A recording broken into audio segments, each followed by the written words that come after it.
Dude on YouTube said, "What's this Zealand blood writing?" Wouldn't you like to know?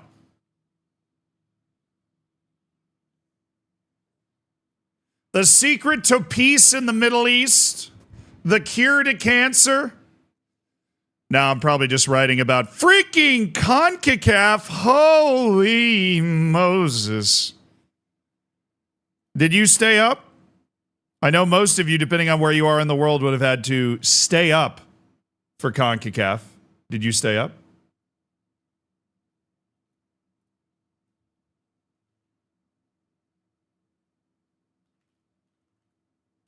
Hey, Alixa's raiding in. What's up, Alexa? Chat, defend yourselves. We're being overwhelmed, chat. Defend yourselves. Get an emote or something. We're being overrun at the gates. Run to the walls, chat. You got to cover the holes. It's a tactical ambush, chat. Protect the flank. You got caught sleeping. The stream hadn't even started yet. Grab an emote.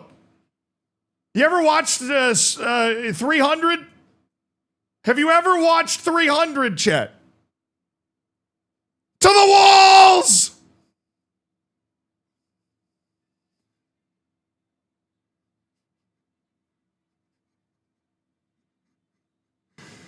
Grab the first emote you can find. Are you not entertained? I don't think that's it. Meanwhile, the YouTube chat's just chilling. They've not been invaded. Oh, Alexa, I hope you had a good stream. Thanks for raiding in. We're just getting started here.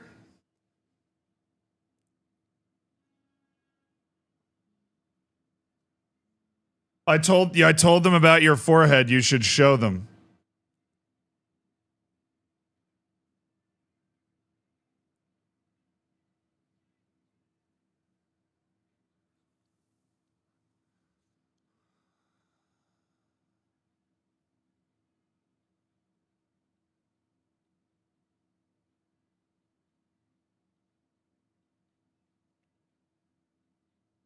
Nice.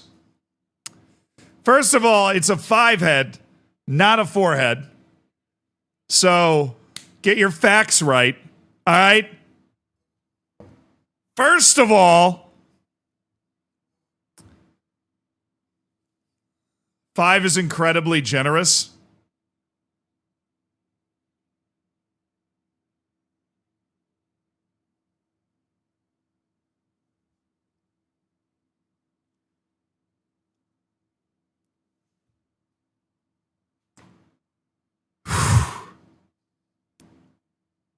Welcome to the stream today. I'm Zealand. If you didn't know that, you probably got lost somewhere, but there's no reason.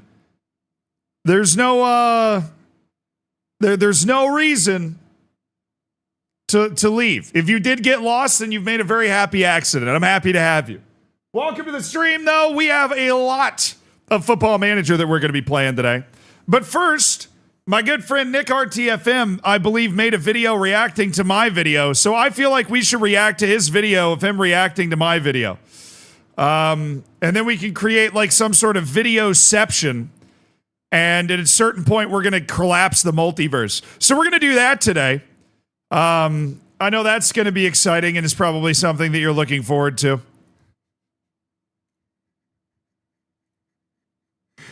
It's a reactception. With me and Nick RTFM, essentially. I'm becoming the Borax donkey wagon of reaction videos. Joke's on you, bro. I don't even know who that is.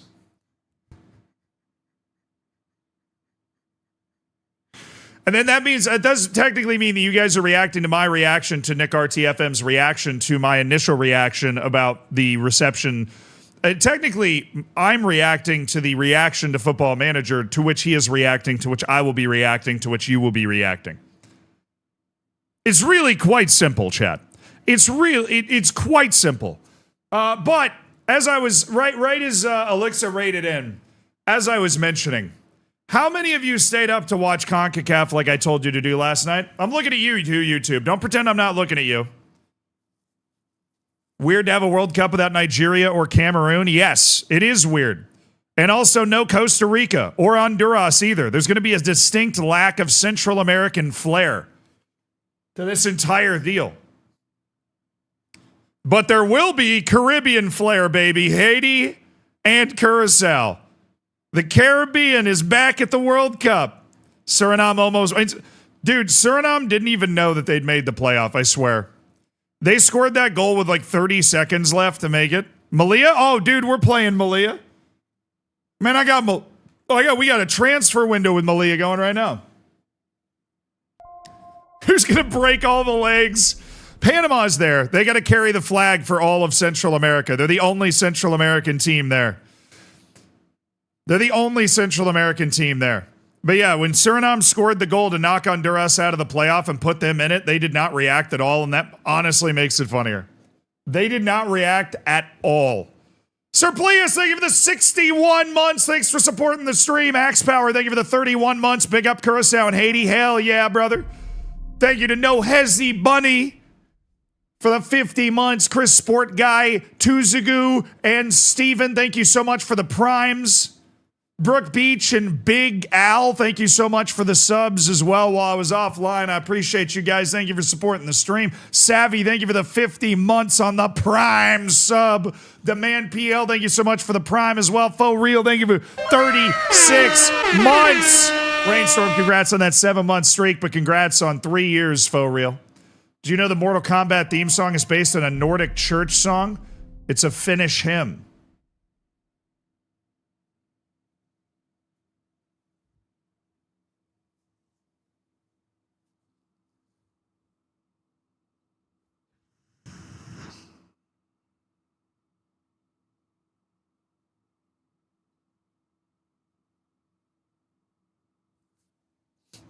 A-. I meant A-. It's an A-. It's a good dad joke, Chad. I don't know what you expect from me. It's a quality dad joke right there. A Finnish hymn. It's a Finnish hymn. Pound Sterling, I saw you. Thank you for the 5 gifted subs. Thank you for supporting the stream with kindness. And Jack, Bizarro, Waverns, Quacks, Plumbob. Welcome to the Hammers. Enjoy the bacon. Enjoy the emotes. Thank you to Pound Sterling for giving you an ad-free for a whole month. And be sure to say thank you. If you're here right now, say thank you. You now have ad-free. Yeah, of course, Scotland. I mean, we were obviously on stream yesterday while that was happening. You got Iraq making the Intercontinental Playoff. Was freaking nuts. Super happy for them, obviously. Timo Pukki got retired by Malta, which just kind of makes me sad, to be perfectly honest. Thank you to Hot. Yes, I'd like to thank the Academy. I'd like to thank W Hot Moms. I would like to thank Sid Williams. Thank you for the 38 months, dude. Italy sucks. They got dominated by Norway 7-1 on aggregate. So, yes, W Hot Moms FC, a favorite team. Austria's going to the World Cup for the first time since 1998. I didn't know that it had been so long. They go to the Euros all the time. I didn't know Austria had missed out. If you'd asked me, gun to my head, if Austria was at the last World Cup, I probably would have said yes.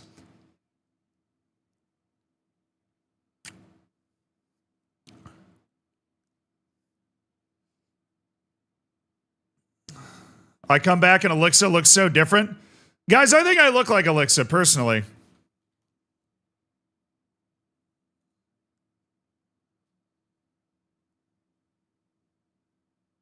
I mean, like, I'm not going to say it's like a dead 1-for-1 chat, but I'm pretty sure, like, if you asked me to do this video, I'm pretty sure I could do it.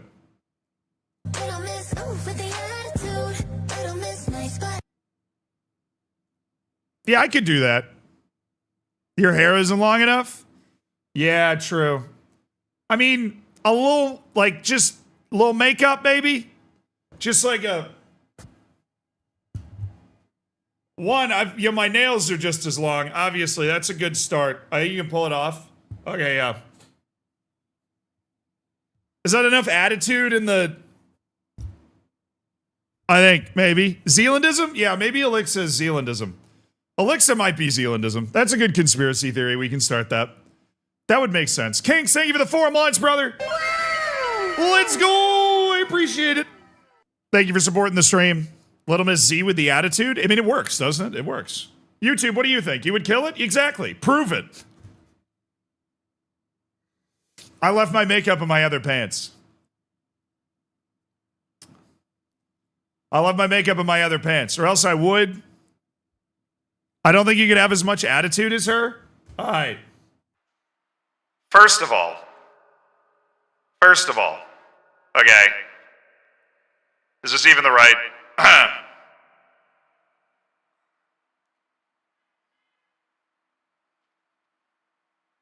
Wrong one. Yeah, no, I figured that's the right one, though, isn't it? That's the announcement voice. Yeah, I mean, those announcements they bother me so much, anyways. No?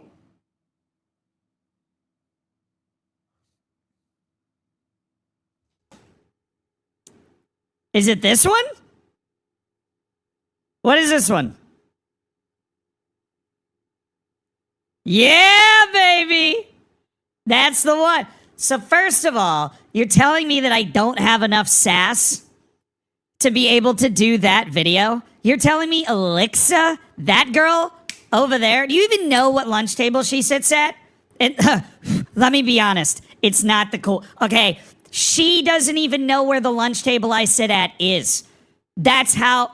Do you understand what? So you're coming to me and you're saying that I don't have the sass for this?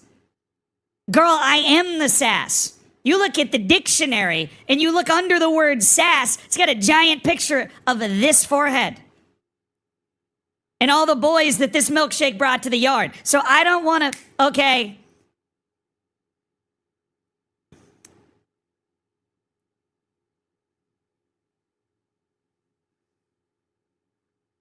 All right. I don't ever want to hear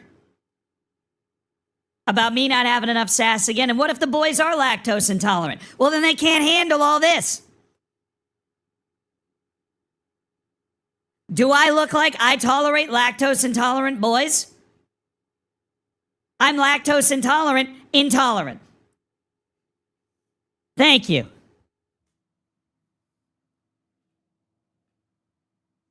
So yeah, I'm pretty sure I could pull it off. Okay, what did Nick have to say?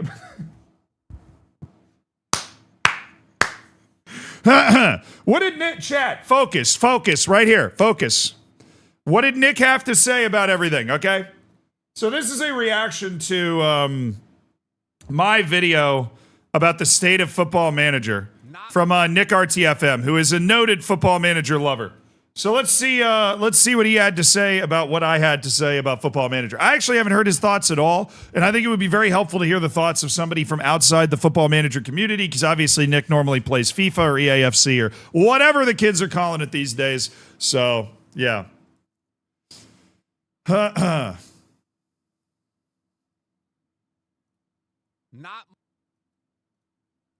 much going on in the football and football gaming world right now, except another React. We got another company, Sports Interactive. The Football Manager community, I've seen it. They're not very happy. Now, for me, I'm an FM casual. You guys watch the FM on this channel. I will always enjoy FM. But I will say, even with the overhaul they've done this year, everything is really confusing.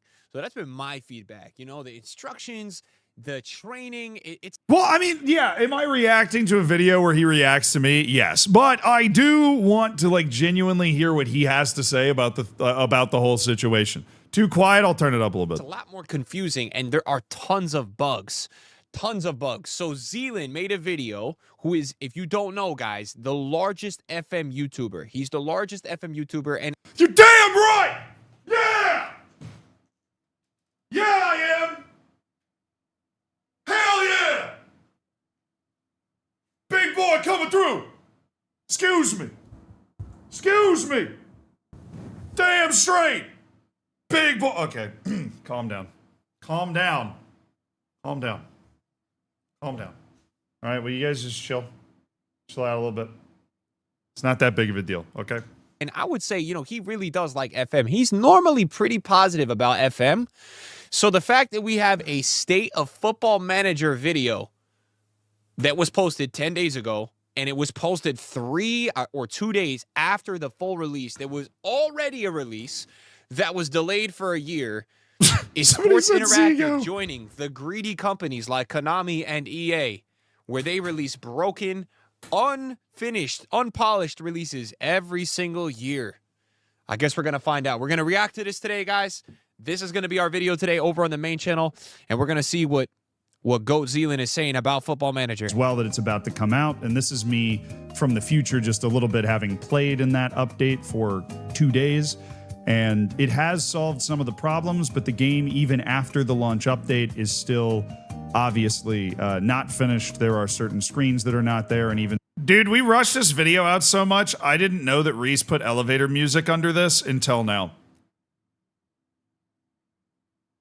You ever want a window behind the curtain of a YouTuber? I didn't know, like, this video was very much like I recorded this and then it went out instantly. I didn't know Reese put elevator music under this part of the video until... right now. This is how I found out that Reese put elevator music under that part of the... Anyways. And simple things like if you are playing a match with the crowd sound on, the crowd will just go away for half the match and you just hear the ball being kicked around in silence. You know, pretty obvious things that are still not fixed after the update. So even though it is significant, I'm going to reference it. And when I'm referencing it, know that it is a significant update that patches a lot of crashing bugs and those sorts of things. The game is still unfinished, and the rest of the point of this video still holds true. So enjoy me from 2 days ago. It is officially time to hold a State of the Football Manager. Why? Because of, well, this. Mostly negative reviews. And when you hold over the mostly negative reviews, you'll see that in the English language, only 22% That's of one the of the Steam lowest reviews ever for Football Manager 26. Guys. He's right, by the way. You, look at this. Guys, look at this. If I he gonna pull it go up? Steam, right? Look Is he at gonna even pull it up? FC26, which I tried to pull up earlier. 37, so mostly negative, but 37% in the last 30 days are positive, and 45% of the English reviews are positive. 22%. I mean, usually EA is just ripped on, and I'm pretty sure FM24 was super highly respected. Are positive. So that is very low. 2%. Actually, great minds think alike. I'm about to pull it up in this video. 3, 2. Right? And this is unprecedented in the history of Football Manager. Just as a reference, 94% of the reviews of Football Manager 24, even after you can imagine a flurry of negative reviews with the game cancellation, 94% of the reviews on FM24 were positive. 94 to 22. Now, obviously, there is a sort of tidal wave of hate that is going on. I'm not going to go all the way to say that it is review bombing, but let's also be honest and mention the fact that that is only contributing to a certain amount of that ridiculously low percentage, and that the vast majority of what is contributing to that really low percentage is the fact that the game has been released, but it hasn't even been released. The fact that I have given this game every benefit of the doubt and tried to be incredibly reasonable about my expectations. Giving Sports Interactive every opportunity to stick the landing with a pretty solid, chunky launch day update, only for this to happen. I don't know if you noticed this. FM Assist, right? I guess maybe this is what FM Assist is for. It's kind of their news Twitter. Obviously, they would have been afraid to put this on their main Twitter. Tweeted out confirmation of our plans for updating FM26 ahead of the full launch tomorrow. To me, this was the final This is straw, stream because I section, spent the entirety of the last 2 years looking forward to yesterday, which would have been the launch day for FM26. Not the entirety of 2 years. I mean, for 1 year, I was looking forward to FM25, but you get the general idea. My favorite game. It's finally going to have the updated, you know, it's going to be on a new engine. It's a new era. All the smoke they... Somebody in the Twitch chat just said, YouTube tried to force me to watch your video, then Nick's reaction. I resisted, and now it caught me. Then you turn on the stream, and it's just me watching it to see what Nick had to say. That's hilarious, dude. Do you respect Nick and Kurt? I got no issue with Kurt. Nick and I are still on, you know, speaking terms. I think we're solid friends, but Kurt doesn't seem to want to talk to me, so that's fair. But I think Nick and Kurt, for me personally, are in very different categories, just in terms of how I relate to them as human beings. So I don't know if it's like a fair question.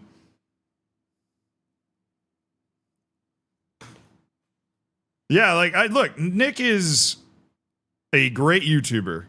He's a great dude. And we've never really hung out in person, but content wise, and obviously I interacted with him a lot, particularly around the league. He's always been a super sound, super good dude to me. Obviously, Kurt's got a bit of a temper. I don't have any issue with Kurt though. Yeah. But that was it. Baiting a new reaction video with these opinions. I don't know. I'll just tell you guys how it is. You know what I mean? Like, I think Kurt a lot of the time is really entertaining and he's a really funny dude. I think sometimes he crosses a line, at least a line for me. And I didn't know that until we got involved in all the league stuff. And that was it. But I've always said I don't have a personal issue with Kurt.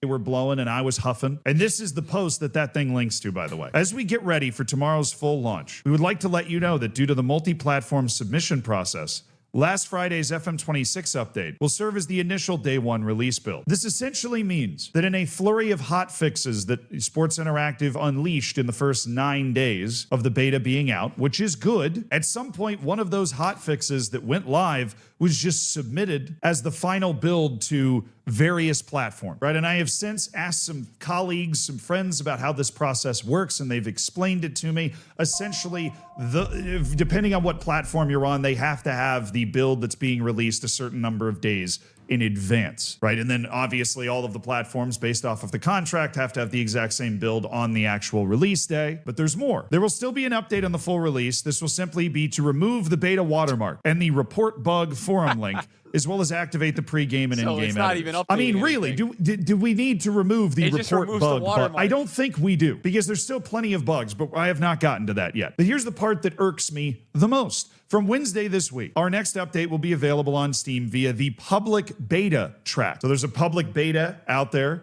that you're able to play a more advanced build and test it. Hey, Commissar Stan, thank you for the 15 months. Barcello, thank you for the 44 months. Am I proud of that hotbar? Dude, what is everybody's issue with my damn taskbar or whatever it's called? This is, what do you guys use your taskbar for? I put all of the things that I'm going to click on my freaking taskbar. Everybody's always got an issue with my taskbar, dude.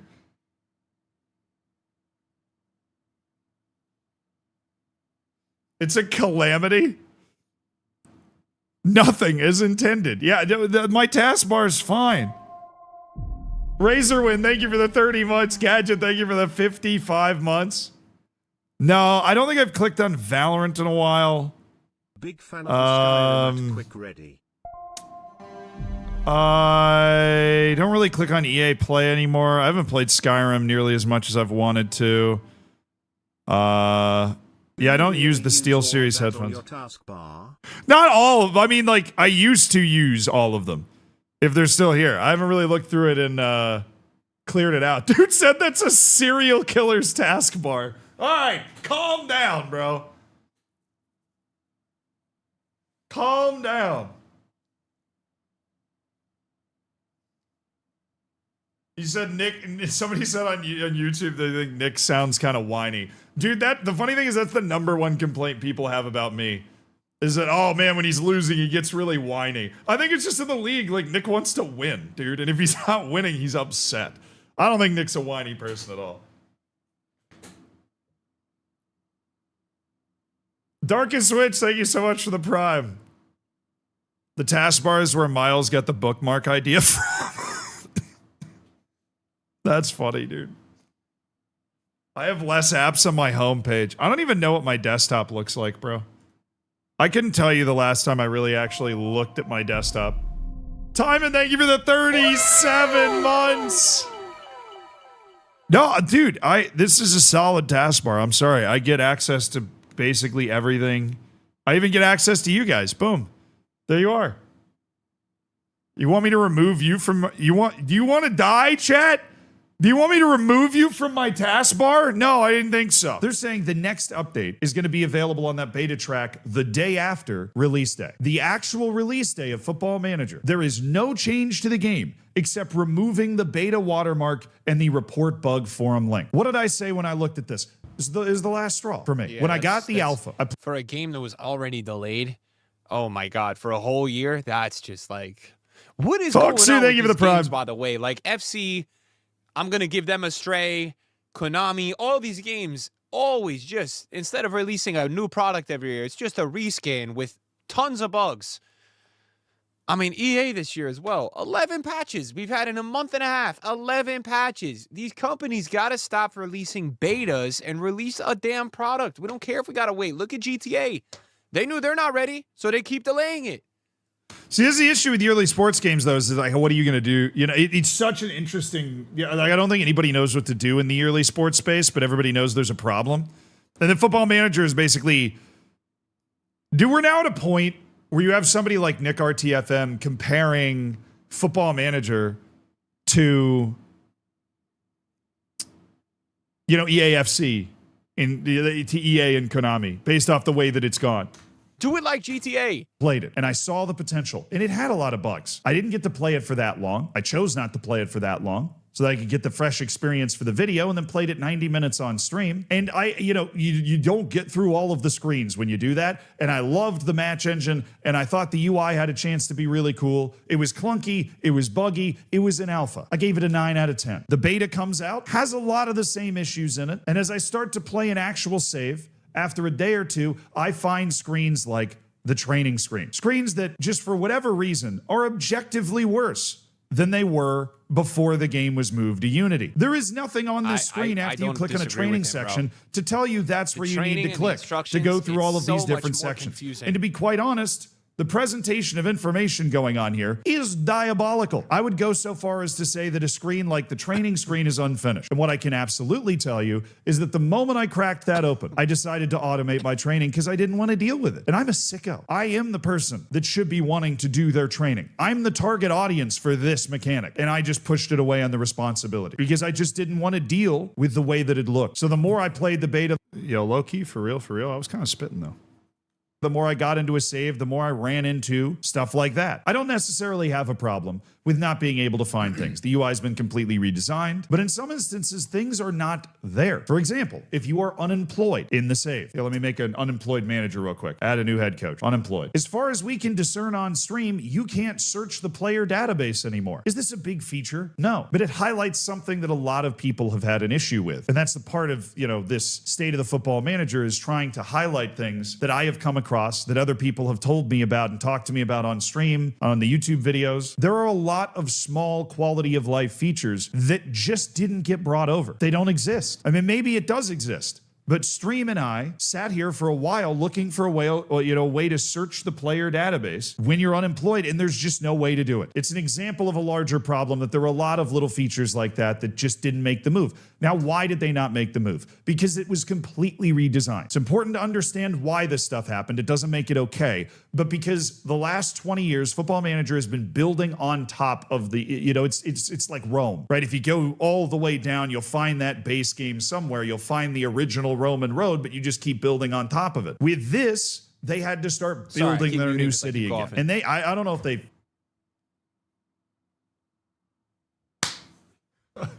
forgot or if they just didn't have the time, which I think is more likely, but there are just a lot. I was kind of disappointed. I did scan the comments of this video when I made it, and nobody pointed out that I was wearing a Marshall Islands hoodie.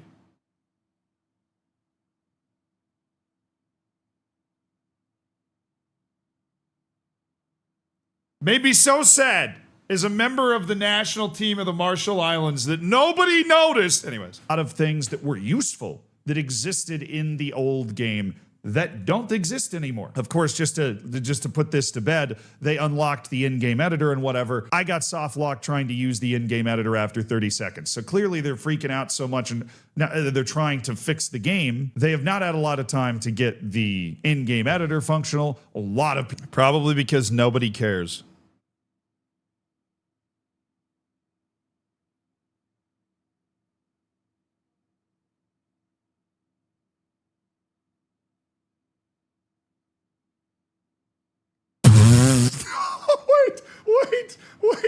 Wait, mods, let that message through. Bro, Zealand, that's really important. Are you serious? You're wearing that hoodie. Holy dude. I'm watching you without pants. Top 5 craziest message I have ever seen come into the chat. Top 5. Easy top 5. Top 5 craziest message I have ever seen come into the chat. That is wild, bro. More power to you, I guess, dude. Like, bro, I don't care about the hoodie. I'm watching you without pants right now. Like, yo, what did you say?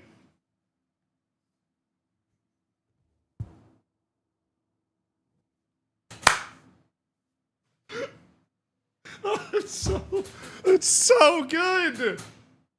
It's so good. That's the funniest thing I've ever read, dude. Yeah, wait, we're supposed to be wearing pants? People instantly were having their games crash all over the place trying to use the in-game editor. Couldn't find stuff in it, right? Lots of typical complaints. But why am I sitting here making this video now? Because the release date came out and the game didn't change. That is my number one. Dude, somebody on YouTube just said, wait, are there 2 Zealands on screen or am I just stoned?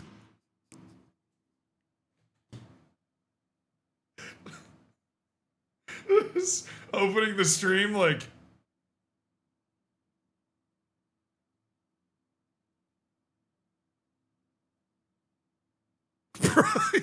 Like, well, I swear there's 2 Zealands on this screen. Issue. I talked about it a little at the beginning of the stream, but I wanted to sit down and bring out facts. Now, well, facts. Just have things that I could reference. Because Football Manager, and I looked this up actually, Football Manager 2024 came out on November 6th, 2023. November 6th being the key part of that. This game came out on November 4th. You know who decided to do that? Sports Interactive. They decided to release it on November 4th. Unless somewhere in the shadows, Sega said you have to release it by this date, but I can't. I mean, they've released games on November 19th before. November 4th is relatively early compared to the release dates the previous Football Managers have had. So I can't imagine that Sega would have said, hey, I know it's been 2 years. You don't get those last 2 weeks. I can't imagine a world where that would have happened, which means Football Manager picked the date November 4th, and then missed it again. And this comes after the Miles Jacobson interview tour, right? And as somebody that leads a company, I am fully aware of the fact that all the failures of the company are not necessarily my direct fault, but they are my indirect fault, right? Not to mention, it is usually my fault anyways, because all of the editors that work with me and work on all the channels that we have are fantastic, and I am normally the problem. I just want to be clear about that, but I'm just saying, generally, in an administrative position, this is not all on Miles. But see, Nick, I feel like Nick and I are really similar dudes. I'm not just saying that because he said W Zealand either. He seems to have like the same, because I'm sure he's got like a team that he works with to put out as much content as he puts out too. And he would be the leader of that team. But like, he's got the same outlook. I feel like we're similar dudes. He's the guy that did the interview tour in the run-up to this game, and he said some stuff that I would like to point out. But they, Sega, understand that quality is important when it comes to releasing games. You can't put shit in a box and expect to sell it. That's another reason why we went quiet after we announced that the game's canceled. We wanted to go back when we've actually got something to talk about, not promise that we're going to be delivering a game this year until we know what we're going to be delivering. They didn't. They didn't know. They dropped the beta. They dropped we're going to be delivering. Look at what he said down here. In this world, you've got to shut the F up. Yo, this guy was going crazy in the interview. Delivering a game this year. Damn. Dude, I'm gonna send Nick the actual interviews that Miles did. Because if Miles thinks that was crazy, I need to send Nick the personality interview. Who did it? It was like UK Vogue or something. The profile they did on Miles Jacobson. I want to send him that and have him react to it. GQ. It was GQ. Thank you. I want to say, if he thinks that's crazy, I want to send him the GQ interview and have him react to it. Because that interview, I know Miles, and that interview had me tripping. There was literally nothing special about the announced release day because they hadn't done the logistical administrative things that you needed to do to be able to pull up a bunch of updates to go live on the release day. How does that happen? That makes zero sense. You set the date. You decided when the beta was going to come out after you decided when the actual low-key game was going to cooking, be guys. released. And somehow you were unprepared for the idea that your release day was November 4th and that the game should get a big update on that release day. In this world, you got to shut the up. Otherwise, people will take a tiny breadcrumb and turn it into a loaf of bread, particularly with the popularity of the game now. So I'm sorry you've had to wait a while, but this is the right time to be talking about it. I mean, I'll be honest, I don't think it was. I don't think it was. Now, why do I think that this happened, though? I think there's a pretty obvious reason that this happened when you assess those interviews that Miles did leading into all of this. And that is this kind of section right here in the Athletic article we're looking at right now. It's not what FM25 was going to be because that was a mistake. There is a lot of FM25 in there.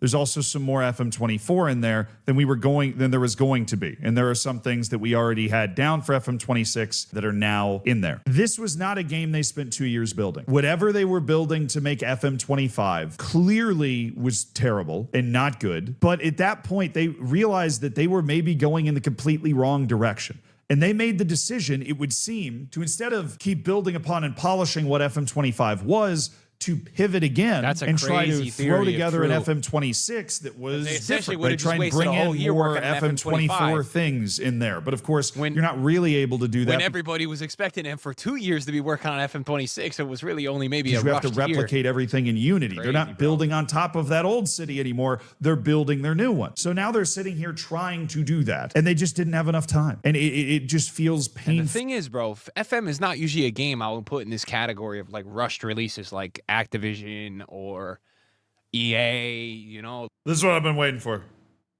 I want to hear his thoughts now. Like, they're usually pretty thoughtful and these games are pretty good. So what I would say to the FM guys, the devs working there, you know, when you're going to do your updates, don't do what EA is doing this year with 14 updates that only every update does one or two things. Release an update that fixes 6 things, 5 things, not just 1 or 2. So you can release 5 updates, not 20. People get annoyed after a while when you got an update every damn day, in my opinion. Fully obvious. What do you think of that? Is that actually true? Because they hotfixed the beta like 5 times.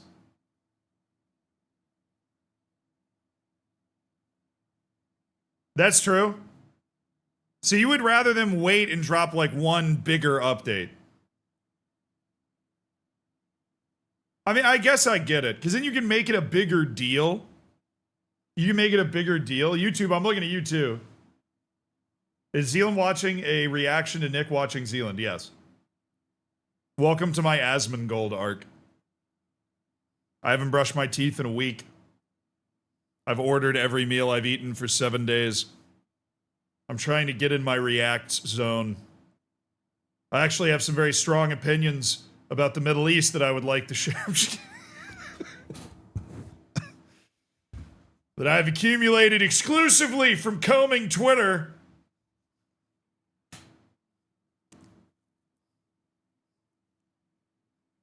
But yeah, no, I am reacting to Nick reacting to me. I want to hear Nick's thoughts about this whole thing, and I'm curious. I always would have thought that a bunch of quick updates would be better. I think maybe that's a console thing, too.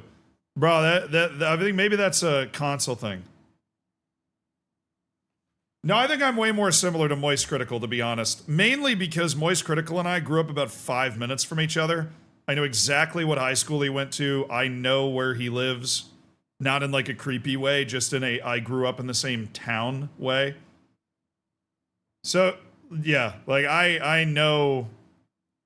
Well, I think we were raised with the same tap water. You know what I mean? I think that was probably it. Some in the Florida air. I don't know. Go Bucks. Yeah. Same amount of lead in the walls, exactly. I think we played middle school basketball against each other. That's like Zealand lore for you. I think I confirmed this at one point. I didn't know it, but our middle schools, we played each other in basketball, and he says he played basketball in middle school. We 100% played each other in basketball in middle school. Is the live stream from yesterday getting re-uploaded? Yes, it just got torpedoed by DMCA. It's being edited out right now. It'll be up soon, Reese, I promise. Atlan, thank you for the 49 months. You guys are the same height, right? All right, next question. His game studio. Oh, what was this? A fortune teller. What do you... That's so good, too. What do you call a pudgy psychic? A fortune teller. That's so good.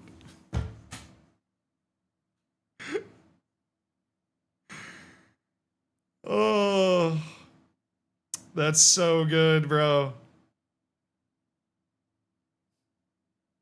Now, I've had one collab with Moist Critical pitch to me, and I said yes so fast, but I don't know if it's ever actually going to happen. It'd be cool if it happened. Not as good as Finish Him. No, I was saying like Fortune Teller is an A-. I was giving that an A-. It's a hell of a dad joke from Etlin. Thoughts on the mighty Scotland? I got a video that should have... Yeah, actually, I think Zealandism stole the video.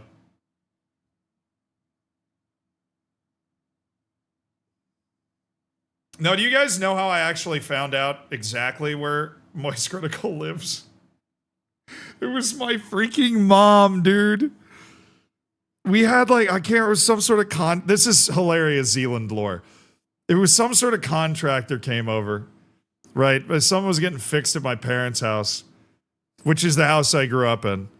And my mom's just talking to the repair person and goes, oh yeah, my son's a streamer or whatever. Oh, he does YouTube videos and all this. And the guy just goes, oh, no way. I was at some other house fixing like the sink for somebody who did the same thing, right? You ever heard of this guy named Moist Critical?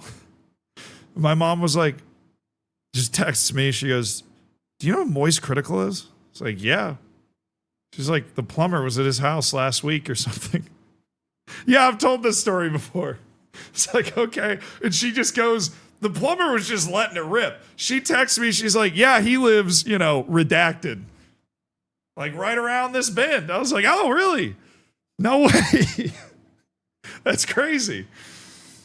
Oh, it was funny. It's like, yeah, he went to this high school. And I was like, well, okay, Mom. Thank you.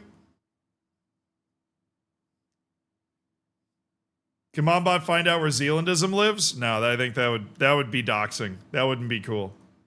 That have had enough time to develop a game, you don't miss release day. You don't miss release day. It doesn't happen. That's a line in the sand. That's a red herring. That's a thing that you see, you instantly know something's wrong, right? Part of Miles Jacobs' press tour was saying, we don't want to release a game that isn't going to be good value for money for people. This game still might be good value for money for people. I'm not going to go after him too hard for that, right? To be perfectly honest, I've enjoyed playing it for the most part.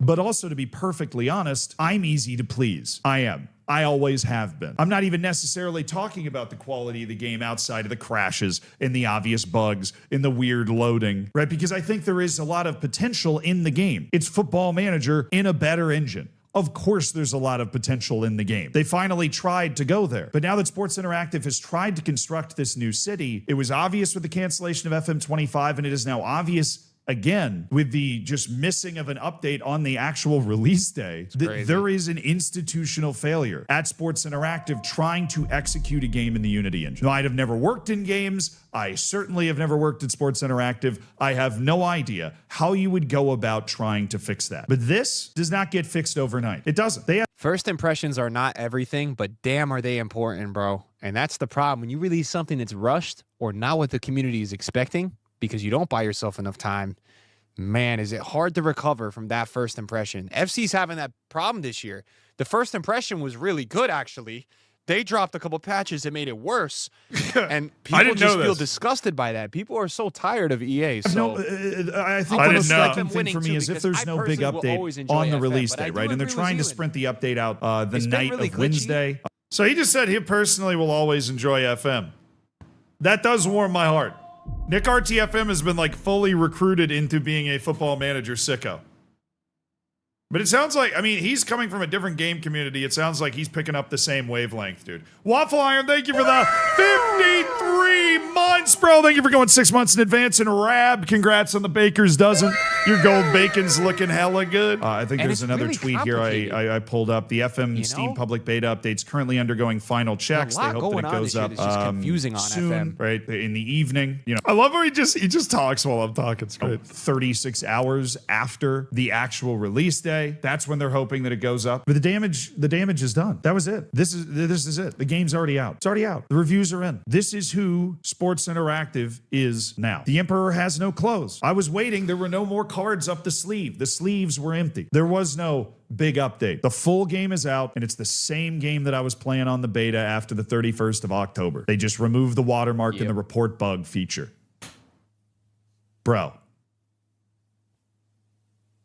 this doesn't mean it's the end of the road. Of course not. No Man's Sky, one of my favorite games of all time, when it was released, got universally condemned and then has just posted a bunch of free updates and turned into one of the best games ever over 10 years. But when I said, I can't remember if it was on stream or in a YouTube video, that FM26 feels like it might be a beta year, what better proof do you have of it being a beta year than the launch game version being the exact same as the beta that you were playing before? It is, if canceling FM25 violated people's trust, and I think some people overreacted to that, because at the end of the day, this is a video game that I love to play, but it is a video game. Some people react too harshly and kind of forget that fact. They feel like it's some sort of giant personal But it doesn't mean when it's really more of a personal slight. I think this creates a significantly more damaged trust between the fan base and the game studio that it will take time to build back at the very best. Listen, when you, I knew he was about to say something. Okay. When you spend money, your hard-earned money on a game, you expect a finished product. Not a game you have to keep checking a Twitter account to see 20 posts about updates fixing this, and that. It should just be released and fixed because you spent $50, $70, $100 on it. So hopefully FM can recover. Again, the first impression is not good. I've seen it everywhere. People are complaining about a variety of things. And when Zealand feels some type of way, who's usually positive about FM, and, I'm going to be there to listen. I'm going to be there to probably feel like his opinion is valid. So hopefully FM can get it together, because I agree. It's been a really glitchy start. For already being delayed a year, but I think his theory makes a lot of sense. I'm not giving FM the benefit here, but that they probably went one way on 25, didn't work out, and just scrapped it and then started going quickly on a new build on 26. So FM guys, let me know your thoughts in the comments down below. As a casual, for me, I still like playing FM, but man, I have agreed. It's been really glitchy this year, and it's been really buggy. Just buggy everywhere. Things not loading, tabs not working, crowd noises. I would say specifically how hard it is to do instructions and tactics at times. It's so confusing. Yes. And it's not just this great brand new UI. It's really confusing. So what are you guys thinking, man? Thanks for watching. Okay. I thought he was going to react more to it than he did, but I mean, I think it's important, chat. I'll put the tunes back on. I really think it's important to get opinions from people outside of the Football Manager universe on this sort of stuff sometimes. That's what I wanted to do. And,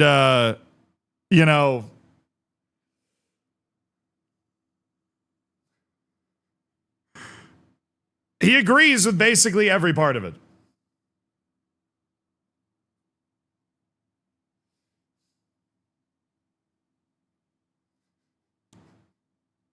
Yeah, and by the way, if you have not played No Man's Sky since, you absolutely should. That is one of the highest rated games on Steam, I think, at this point. Cyberpunk did a pretty good job of that too, like the turnaround. But I guess I feel more vindicated to hear somebody like Nick, who obviously plays a lot of EAFC and stuff, to have him look at the situation and kind of go, yeah, it's messed up. It's a messed up situation. Hate it when Yanks talk about footy. You're going to have to do better than that, bro.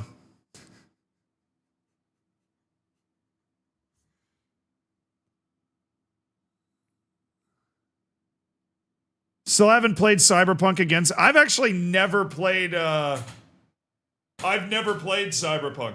I own it, and I will play it at some point. That's true. Isn't Nick up for Sports Streamer of the Year? That's so sick, dude. All right, chat, welcome back into Malia Save Episode 5. Malia Save Episode 5. We did a little react with a little Asmongold segment, but it is time to play some Football Manager. And we are in the transfer window, chatterinos. It is January 25th, and we are in the throes of the transfer window. Transfer activity flying all over the place. We have offers out to Gervinho and Yves Dabala 2 Ivorian players, looking to bring them in together to bolster our team. We're also potentially considering the acquiring fullback Miguel Peñalver. The Pina. No comment.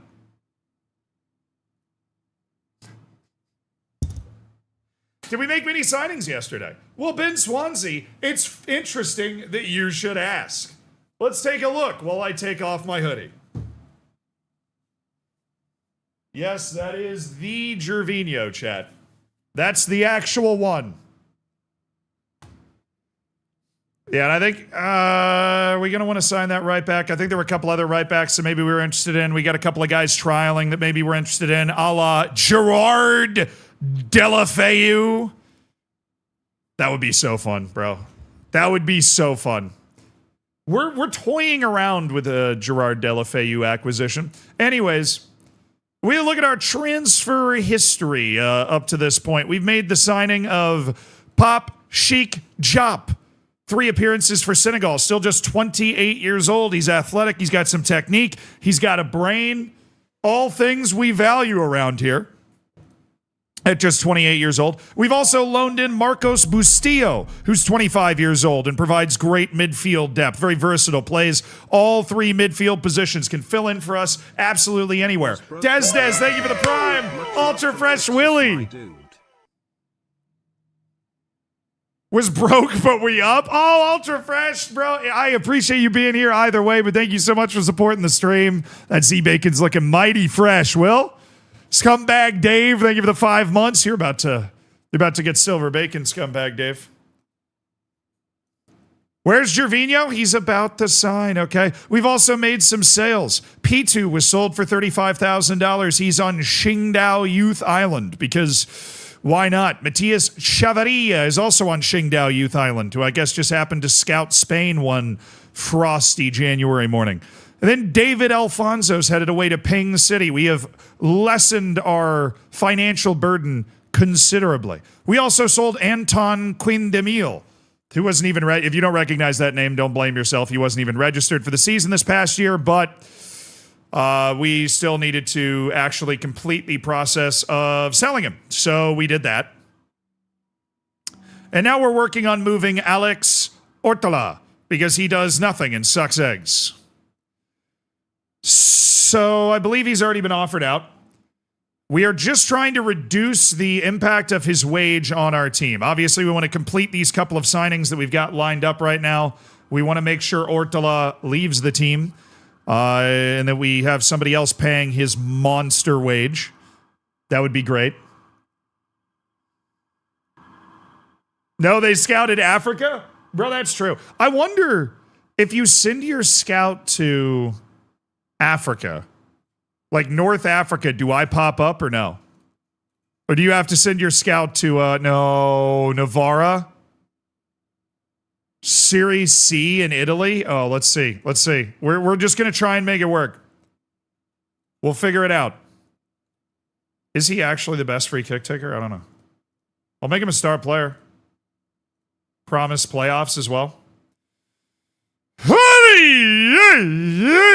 All right, how low can we get that? Relegation release clause is going to be 0, and the non-promotion release clause is going to be a balmy 30,000. Season landmark goal bonuses, minimum fee release clause is going to be a balmy. Why is it all balmy? I don't know. 100,000, and then he'd be able to leave and go somewhere else if they paid out $100,000. That's totally cool. We'll also throw in a sell-on fee percentage if he gets 25% of whatever transfer is agreed. And yeah, I think maybe we can negotiate a more reasonable wage. There it is. $219,000 a year through the end of 2027. He's only 31 years old, obviously incredibly injury prone, but we're going to take a shot at it. Ariel Lopez's trial is coming to an end. I actually don't love Ariel Lopez. I will, however, put him on the yes list because he is very steady.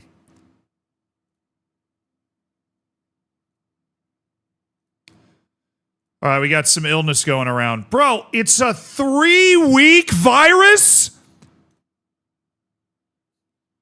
This guy's got a cold. Ortola just got a virus for 3 weeks. If that keeps me from being able to sell him because he's home with the plague, I am going to be furious. It's COVID. It's AIDS.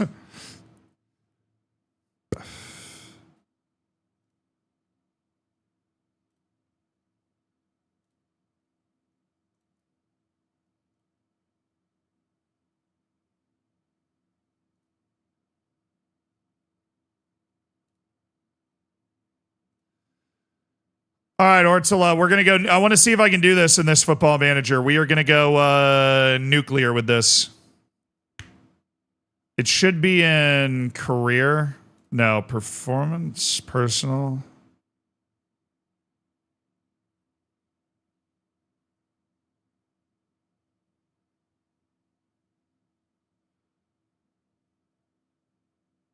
The hell is it? There.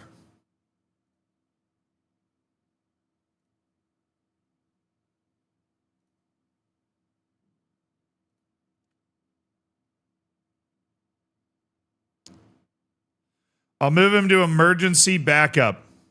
I'm also going to add him to the loan list. I've also already put him up with the, what are they called? The intermediaries. I've already put him up with the intermediaries. And we got nothing. Nothing. Come on, you're not good, bro. Why are you being sold to me like you're good? You're not. You're a decent goalkeeper. I can't seem to find a decent goalkeeper to save my life. Also, Gervinho, hello.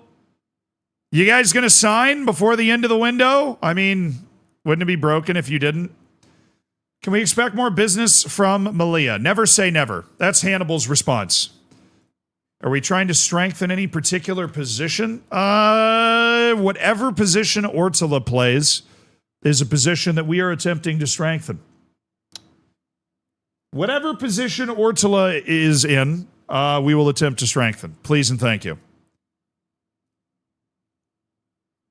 Ortola is bad, and I believe we need new players in those positions. Everybody say yes. Delgado's getting loan offers. This is the guy we were thinking about going after, but we have decided not to. The window closes tonight. It's the 29th.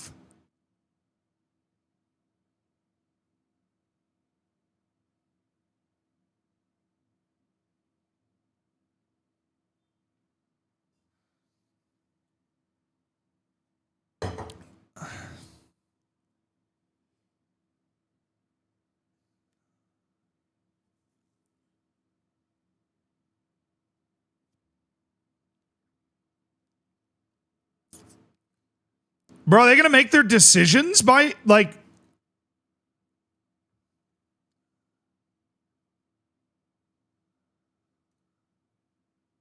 I mean, we got friggin' Gervinho, Delafeu, and Yves Dabla are all still deciding whether they want to sign their contract to come play for us. All of them. Come on. Christian Tello's kind of a dog, but he cannot play centrally at all, and that is not good.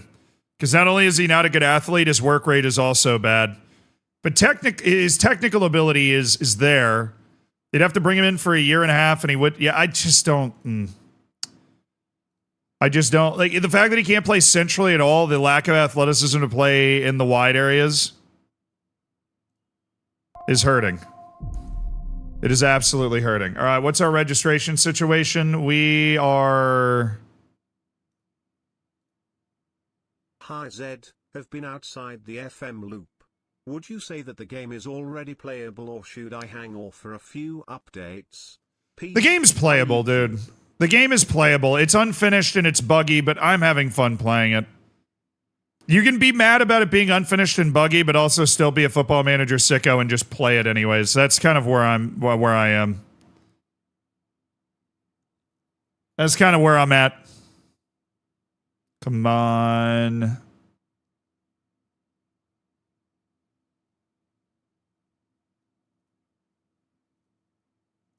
Come on, guys. Sign. Thank you. No!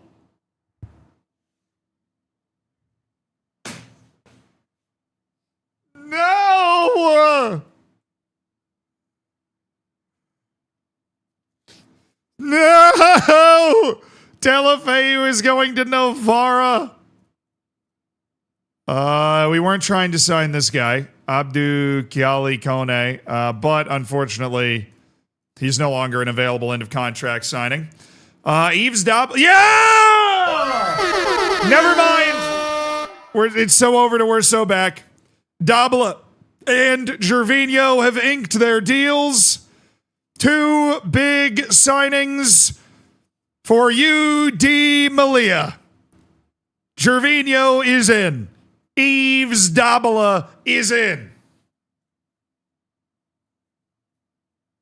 Yes, sir. Yes, sir. Yes, sir. All right, let me look at the yes. Oh, that's end of contract. Yes, sir. Let me clear this. Let me look at the yes. There's Wilson's Ochieng. Mateo Parmentier, Inyan. Joaquin Delgado's already done his loan.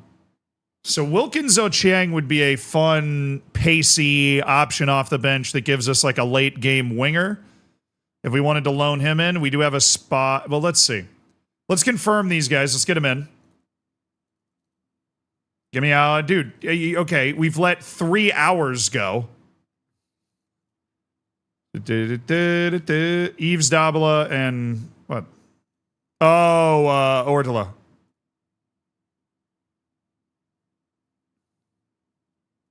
Ortela's played his last game for me. He's off. He's out. Gervinho and Yves Dabala are in.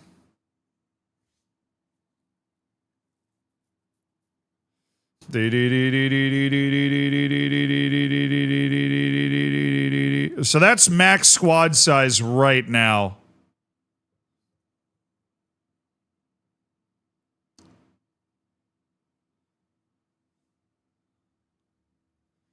To myself.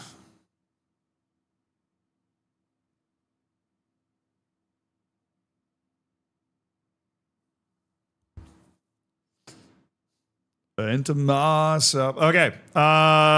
Registration. Submit squad list. Gervinho. Yves Dabala. Welcome to the team. I'm actually going to send Dabala on a language course. How does Gervinho not just speak Spanish at this point, man? You've been around. You just don't feel like it? All right, so they're registered.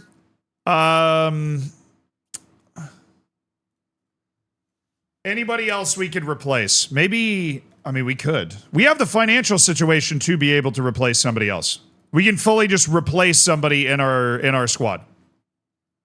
Let me look at the over 23s.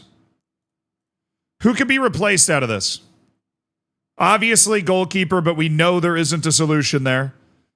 Pelon becomes a center back defensive midfield substitution. Roberto Andreu is now a substitute option.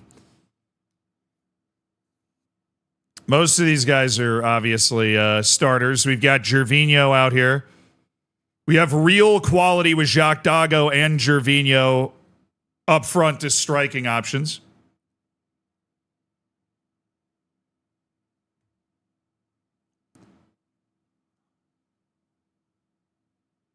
We filled the holes in our team. Let's go to our recruitment section. Let's take a look. Locked out of my main account. Now I'm on a new phone. Well, welcome back, dude. Way to be determined. Replace Usama? Yeah, but we're going to sign a midfielder. We probably want it to be... I mean, if it's another starter, we're going to start to run into playing promising time questions. Or do we go with like Victor Vasquez just because he's nasty with it? And just bring the 39-year-old in and just let him be nasty. Let him just be absolutely sick with it. He's weak as hell, but I feel like you get him in there late in the game, he's definitely somebody that can unlock something. He's 39 years old. Like Ariel Lopez was a guy that we liked, right? And then this is the guy that my team liked, but he's so old and slow and not as skillful. Then there's Isaac Kofi, the 34-year-old Ghanaian, who pretends to be physically impressive, but he's not actually. Antonio Salado, Rafa Salama.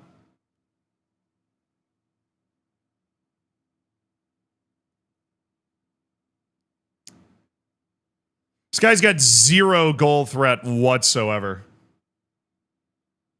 I think Kofi's the better option. Let's just look. Look. Is there a right back better than the right back that we're starting right now?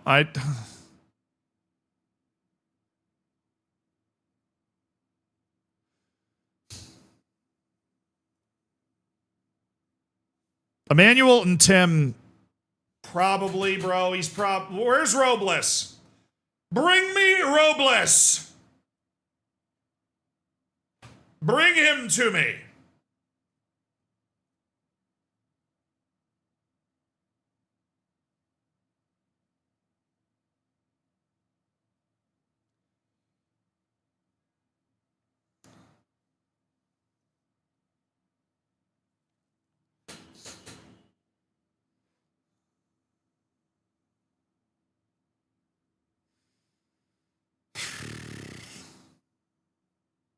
Probably, dude. Casualties, thank you for the 68 months. Hell yeah, brother.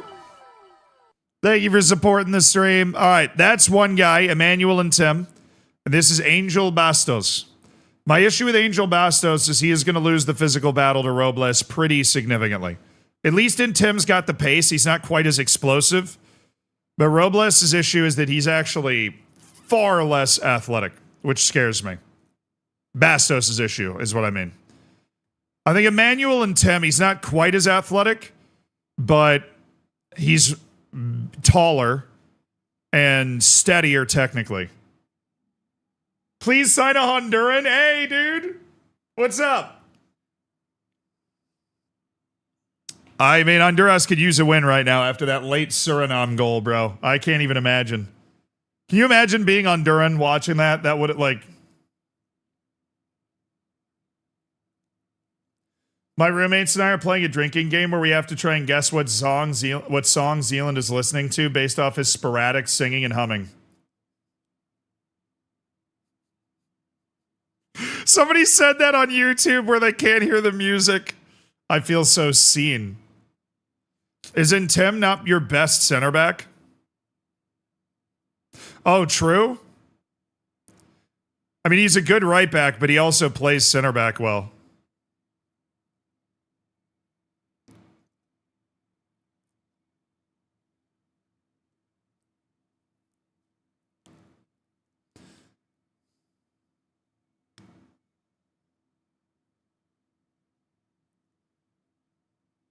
Yeah, threw their whole lead in the group. That's true. I mean, Honduras, it's really the 2-0 loss to Nicaragua out of nowhere that sank Honduras. I don't know how I mean, that's the game that Haiti won to go to the World Cup, and Honduras just didn't do that. As a Honduran, I wanted to laugh and cry with that Suriname goal. I mean, you have to, as a fellow CONCACAF-er, you have to acknowledge that Suriname scoring an own goal to go to the playoff after Honduras just spent 10 minutes time wasting in the Costa Rica match because they thought they were safe. It's the most CONCACAF thing possible. It is the most CONCACAF thing possible. All right, he only wants fringe player, which is amazing. We're going to give him a relegation release clause of $0, and we're going to give him a non-promotion release clause of $150,000, and we're going to lower this pretty significantly. He's very cool, taking a lot less money. He's signing through the end of next season, and I think we'll be happy to keep Emmanuel and Tim around until the end of next season. I think we also take a look at our squad, and Usama's already leaving at the end of the year. So what other player could we potentially remove from our registration to free that up in a way? I don't think there are a lot of options. There's Mwansa, but we don't really want to get rid of our backup striker. Yeah, I think it's got to be Usama. He's got his deal agreed, and he's just not a very good player. So we're gonna drop him. I think that might be the last transfer thing that we're doing. Stop. And Tim close to signing for Malia. Yes. I want Emmanuel and Tim. Center back, right back. He gives us another viable option outside of, all right, Peñalver, cancel. And I shouldn't keep going. We still have the opportunity to improve our team here. I should not just continue out of this. We have an opportunity to sink a loan here. For somebody 23 or under. The Carlos Rojas is not.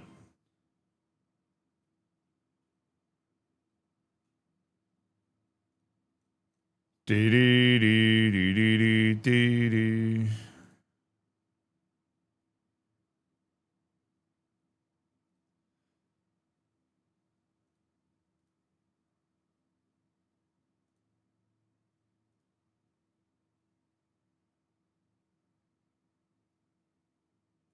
Could add another striker, Victor Mingo.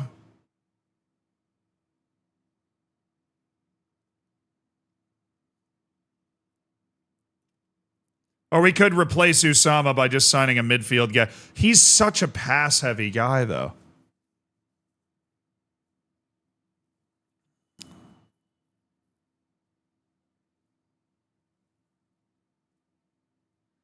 Nah, Landu's too old. Adrian Gillardy got to move. Elias Lafranc.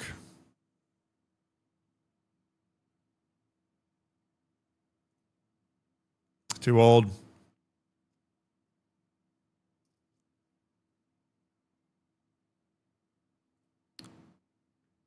Definitely not good at all.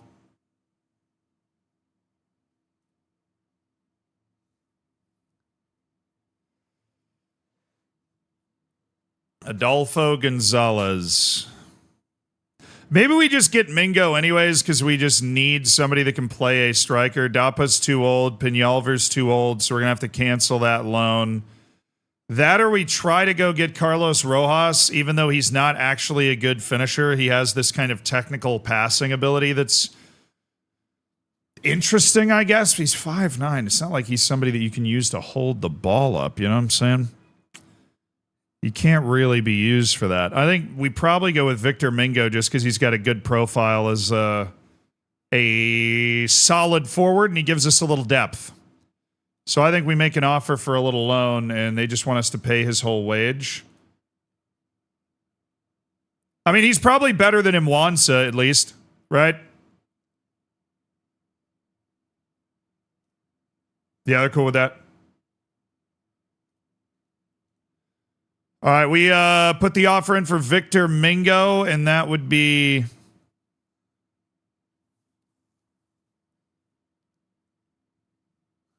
That'd be it. That gives us depth at striker.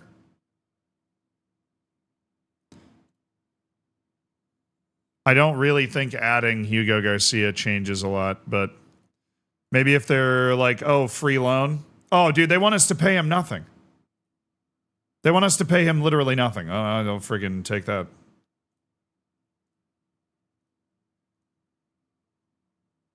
All right, let's see if we can get Hugo Garcia into the team. We're just going to do a couple of cheap loans right here.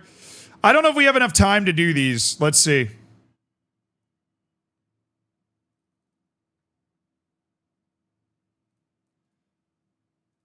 Yeah, the offers have been accepted. Let's see. Because these aren't for... Oh, whoa, stop the damn thing. Thank you. Got them both. I'm a god. I'm a god! 30 minutes to spare. Hugo Garcia is getting paid $7,000 a year.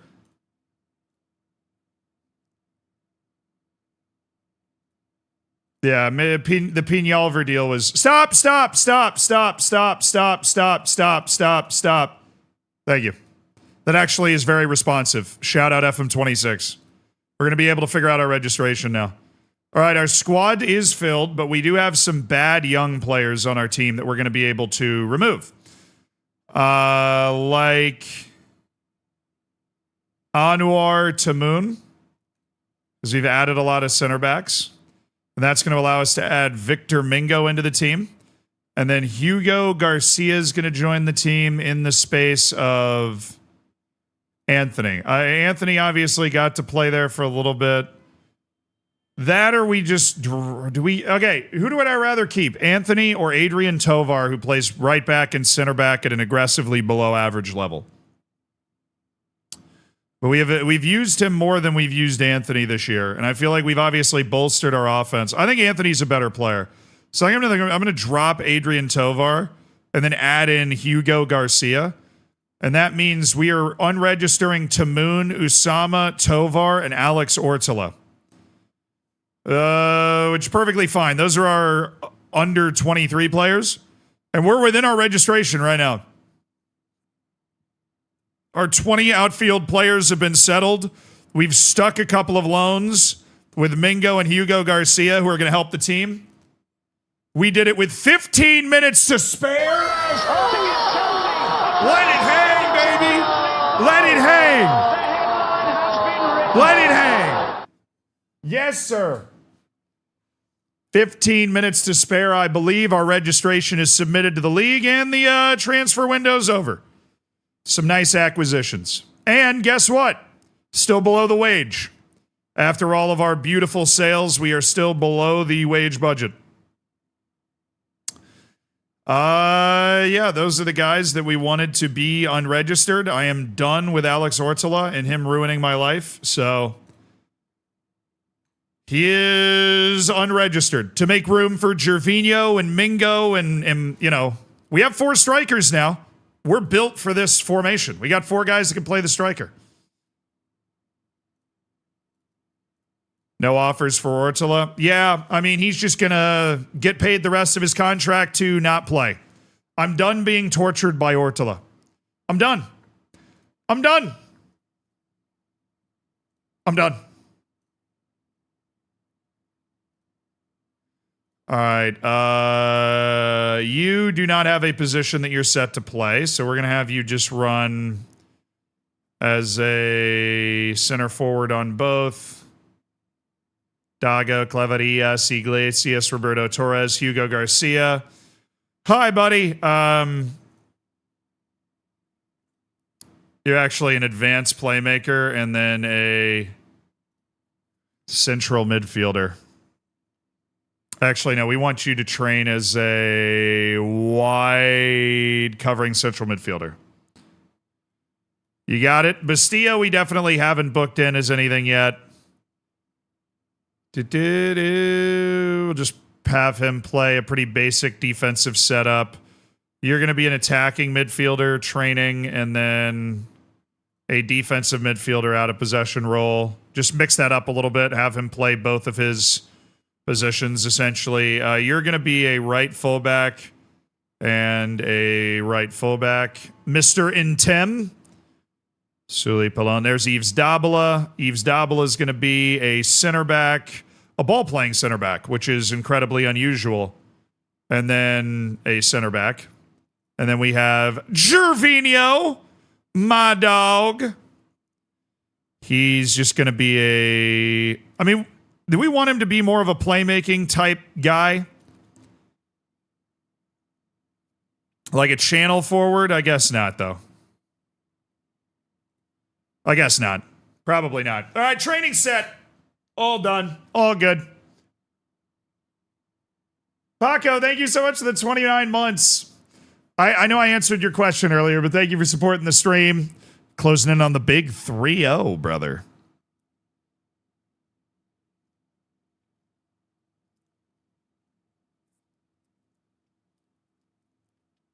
What was his transgression? Scoring 2 goals in the opening match of the season, then starting at striker for virtually every match since and scoring a grand total of 1 goal.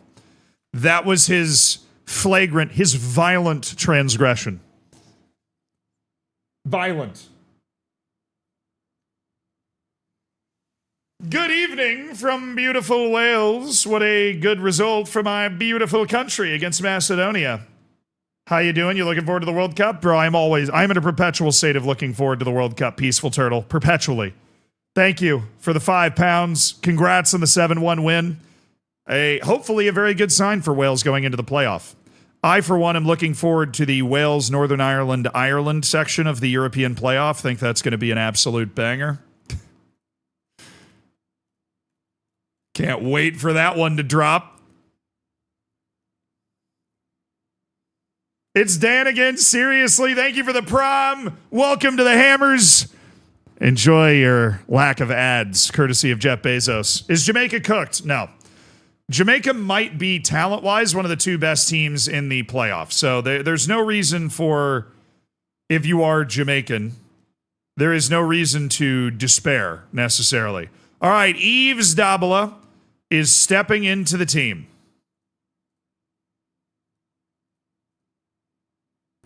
All right, we're glitching out a little bit here. In possession, Yves Dabala is a ball-playing center back. He is somebody that actually is able to do that, which is nice. And then out of possession, he is a center back. Just a traditional center back with Holt, but Yves Dabala is going to spread the love around a little bit. All right, our new striker. Where is he? It's, you know him, you love him. It's Gervinho. He wants to be a deep-lying forward. Ooh.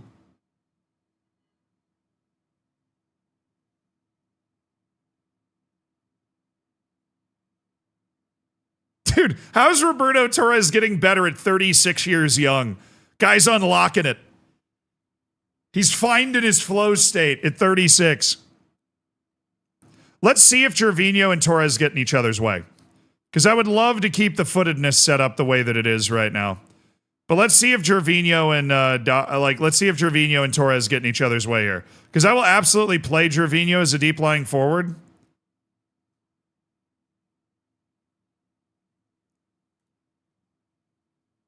We're gonna split Gervinho wide to go receive the ball as well. It's not confidential. I got potential. We're just going to have some fun. So Dabala and Gervinho are into the starting lineup. We also now have Mingo, who is got to be a better option than Mwansa. And we should have an open spot on the substitutes bench. We're going to drop Roberto Abreu and go with Hugo Garcia and Marco Bastillo as our subs. And then Anthony, he's fun. He's an explosive player, right? I want Pelon in. Felt like a girlfriend that I had in February of last year. I got potential.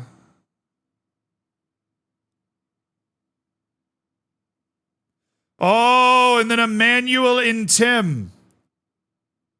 And then I think Garcia is dropped, and we need a left back sub just so that we don't get lost in a bad situation. Oh, I'm going to start in Tim as well. I think in Tim's just a better player than Robles. So we are going to have in Tim go buck wild as a fullback in this position.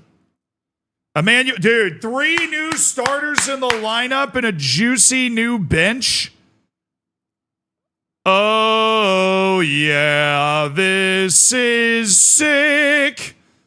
This is awesome. Hell yeah.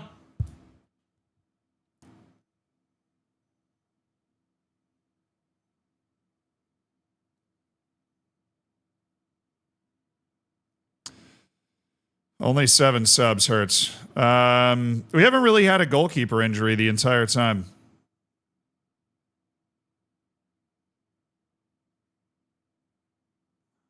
Let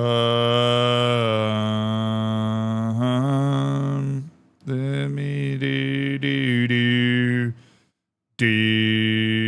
do.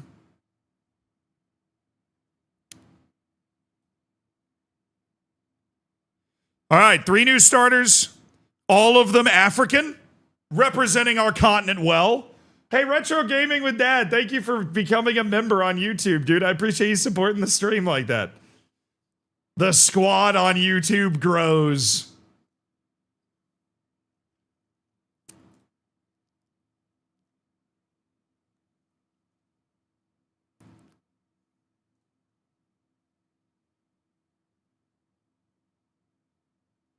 All right, boys. Great new look. We have a new penalty taker by chance. No. Trevino's actually quite bad at it. But Bastillo is better than Iglesias. So we'll put Marcos Bastillo in there. And then the, oh yeah, that guy for sure.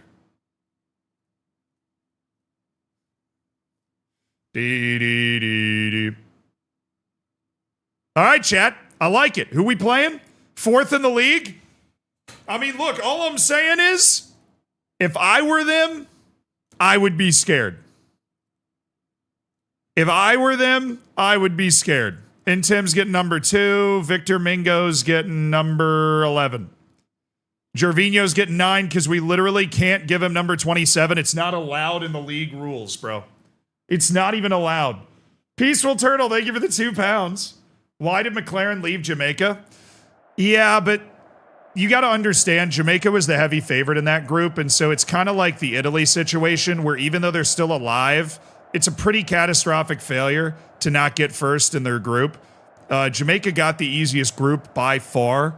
Their biggest opponents were Trinidad and Tobago and Curacao, and they somehow managed to fumble it, where like the other group, the Guatemala, El Salvador, Panama, Suriname group. Suriname was supposed to be the worst team in it and all of a sudden became a good team, and that group was a nightmare. And then, of course, you had Costa Rica and Honduras in the same group with an apparently good Haiti, right? So it was the easiest CONCACAF group was the one Jamaica got, and they haven't been to the World Cup in a long time. The bare minimum expectation was to win that group. All they had to do was win at home against Curacao, and they couldn't do that. So how's Curacao so good? Curacao... honestly, much the same way that Iceland did, they basically sat down 15 years ago with a plan, and they executed that plan. So you say huge diaspora? I actually looked it up. If you combine the Curaçaoan diaspora with the population of the island, there are 144,000 Curaçaoan people in Curaçao, or in the Netherlands. There are 155,000 Curaçaoan people on the island. It's about 300,000 people. That, if you combine the diaspora with the island, is still the smallest country to ever make the World Cup. Still.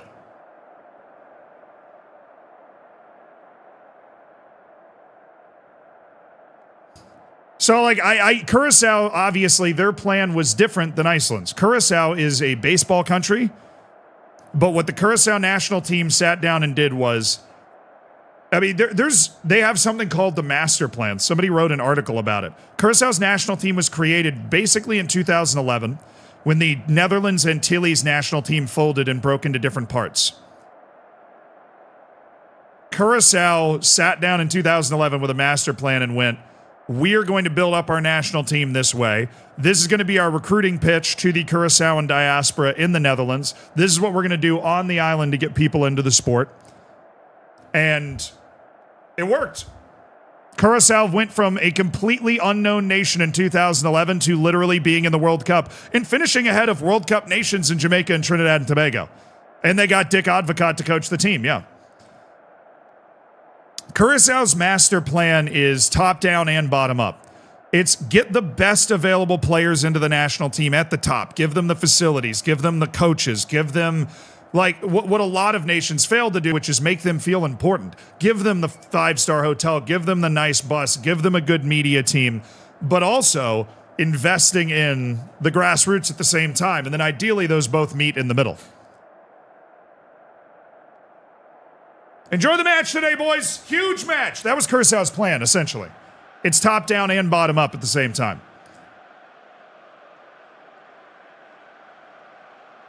Yeah, Curaçao's most recognizable player, Tahith Chong, was born in Curaçao. That is true.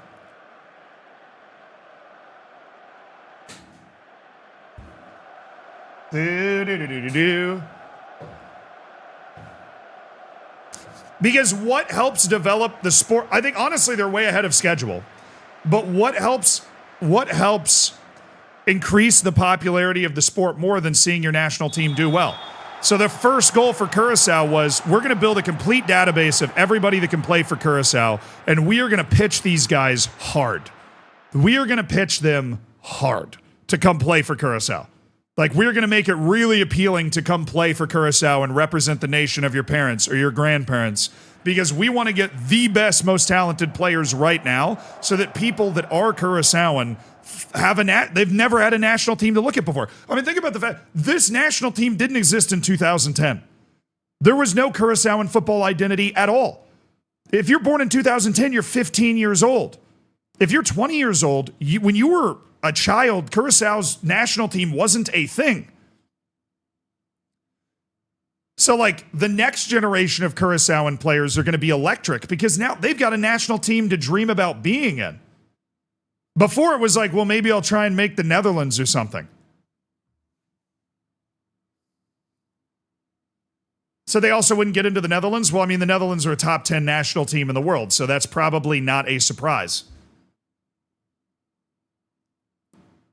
Yeah, like, Curaçao executed its plan really impressively and has just put Curaçao on the map.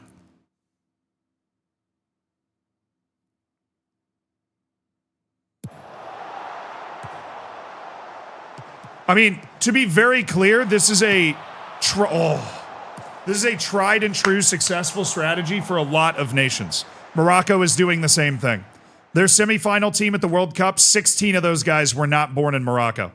But Moroccan football is having an explosive developmental phase because there's so much pride in their national team now. What do you think is going to happen on the island of Curaçao now that they're watching their national team beat Jamaica, beat Trinidad, all of their Caribbean rivals? They're going to watch Curaçao play Germany or Spain or something. Like, yeah, Morocco's winning U20 and U17 World Cups. They got their national team to a good space by using their diaspora. And when you use that diaspora, it creates an energy and like a willingness to invest and develop in the home front as well. And it's like the rising tide all of a sudden, in this case, actually does raise the boats. Shoot! Oh, good start to the match, though. Couple of highlights for the good guys.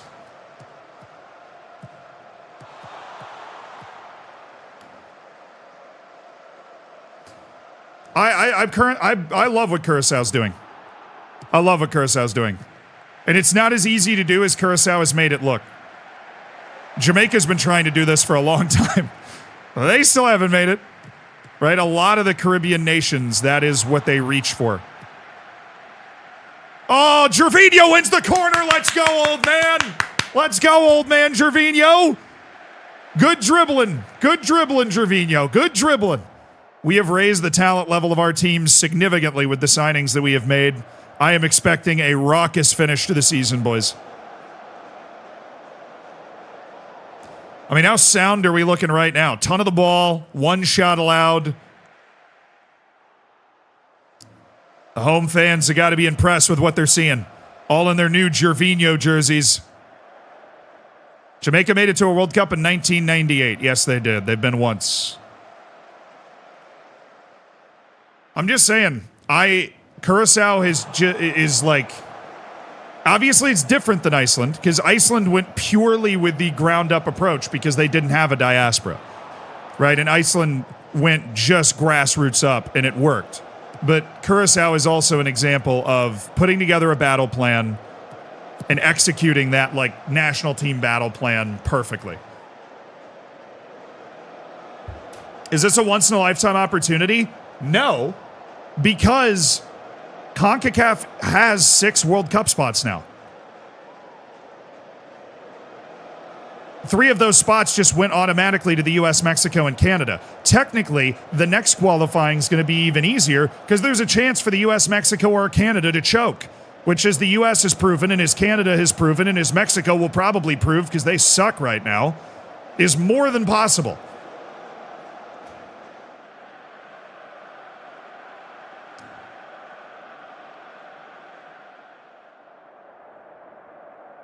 Yeah, I want to focus on the shots. I'm not so high on the possession. We're going to come out attacking here in the second half.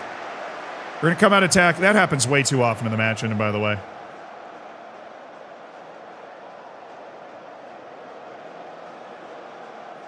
I saw a guy from the Netherlands that was complaining because some of the Curacao... I mean, actually, the wild thing is every single player that was on Curaçao's roster for this window, because Tahith Chong is hurt. He's like their best player, but also the only one from Curaçao.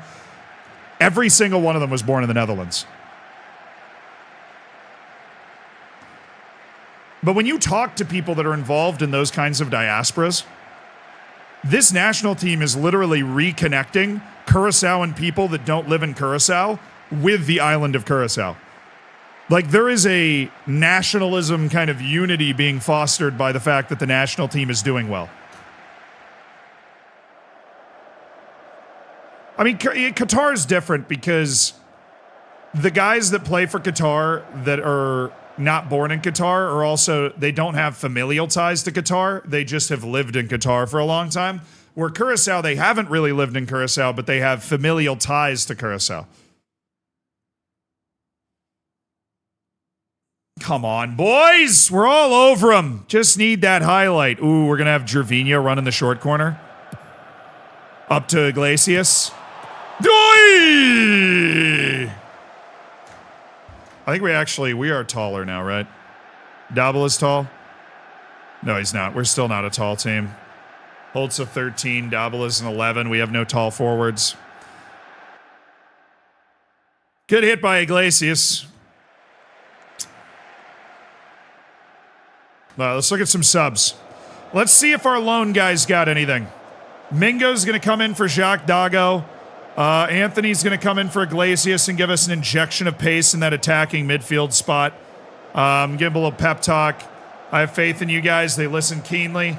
All right, Mingo, show me something, man. And Mwanza, he's left the door open to be the new backup striker at this club. I'm just saying. He's left that door wide open. We're going to up the tempo. We're still going to build the play pretty methodically, but we're going to up the tempo. We're going to be very aggressive with the way that we look to move the ball here because we, based off possession and shots and obviously XG, we deserve to be the team winning this game. And if we turn up the heat, we should be the team that's winning this game.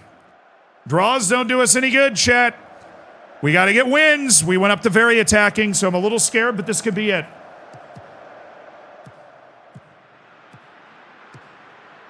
Yeah, I think people are just going to complain. But I think, honestly, the world would be a lot better if people just accepted cool things happening. Right? Like, I feel like here's the way the internet works. You guys want to know the way the internet works? Something cool happens, and everybody goes crazy about that cool thing. Then one person will find a talking point that makes that thing less cool, and then it will become the cool thing to lean into that talking point. Nobody does any more research. They just see that one talking point like, whoa, all these guys were born in the Netherlands, so what Curaçao is doing is cool anymore. And anybody that thinks it's super cool just doesn't know the truth. When if you actually look into it, there's only 144,000 Curaçaoan people in the Netherlands. Combine that with the population of the island, like I was just saying, this is still the smallest country to ever make the World Cup, if you count that. So what they are doing is still insane. Like, sometimes you just have to enjoy awesome things happening, right? We just don't enjoy and celebrate cool things happening enough because it's so in vogue to find the one reason to be like, actually, it's not that cool and you're a loser for thinking it's cool. You know? Just enjoy it. All right, I'm going to bring in Robles. Give me a little pace. Last couple minutes on the side. Oh, chat, we can't score a freaking goal, dude. 20 shots, 64% possession, no goals. I'm happy with how dominant we were, and I got to sympathize with you. It was just one of those days, but damn, bro. Score a goal. Everyone wants to believe they're a free thinker. I think life is way easier when you just accept you're not. I mean, it's impossible to be an actually fully free thinker. That if you were, then you'd spend your entire time in a library trying to research things to make sure that, you know, you'd like... everybody to some extent is beholden to whatever they see on the internet or whatever their friend told them that one time that may be true, but it also may not be true. You know? It was upset. I mean, there's just a lot of people that are like, oh, Curaçao's whole team is, you know, foreign, or they're from the Netherlands, so that it's not crazy cool that Curaçao's made it, basically. And they'll like kind of hate on it pretty hard. It's not just that, it's usually everything. Or like Cape Verde makes the World Cup and people will go, oh, well, this is ridiculous. The World Cup has expanded. Now countries I haven't even heard of are making it. They're like, dude, Cape Verde beat Cameroon. What do you want them to do? Right, but people don't look that far into it. They just go, oh, Cape Verde made the World Cup. You know. Oh, it's because they expanded it to 48.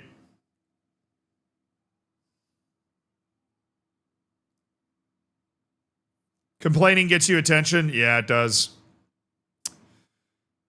Bro! Gervinho just got this stupid Ortula virus. He's out 2 to 3 weeks. I'm livid.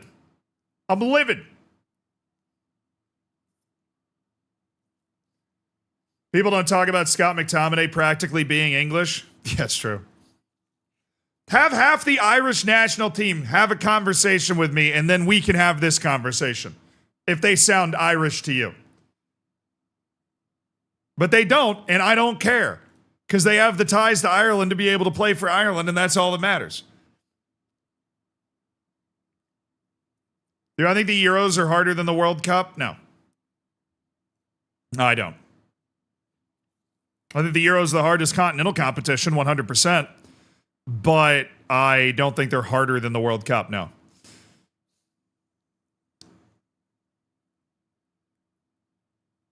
You can finish third in your group. You can Portugal your way to a European title, and you're also missing the variety of football. I think that the World Cup offers you a much greater variety of football that is at times harder to adapt to. It's very hard to play against South American teams. It's a very different type of game.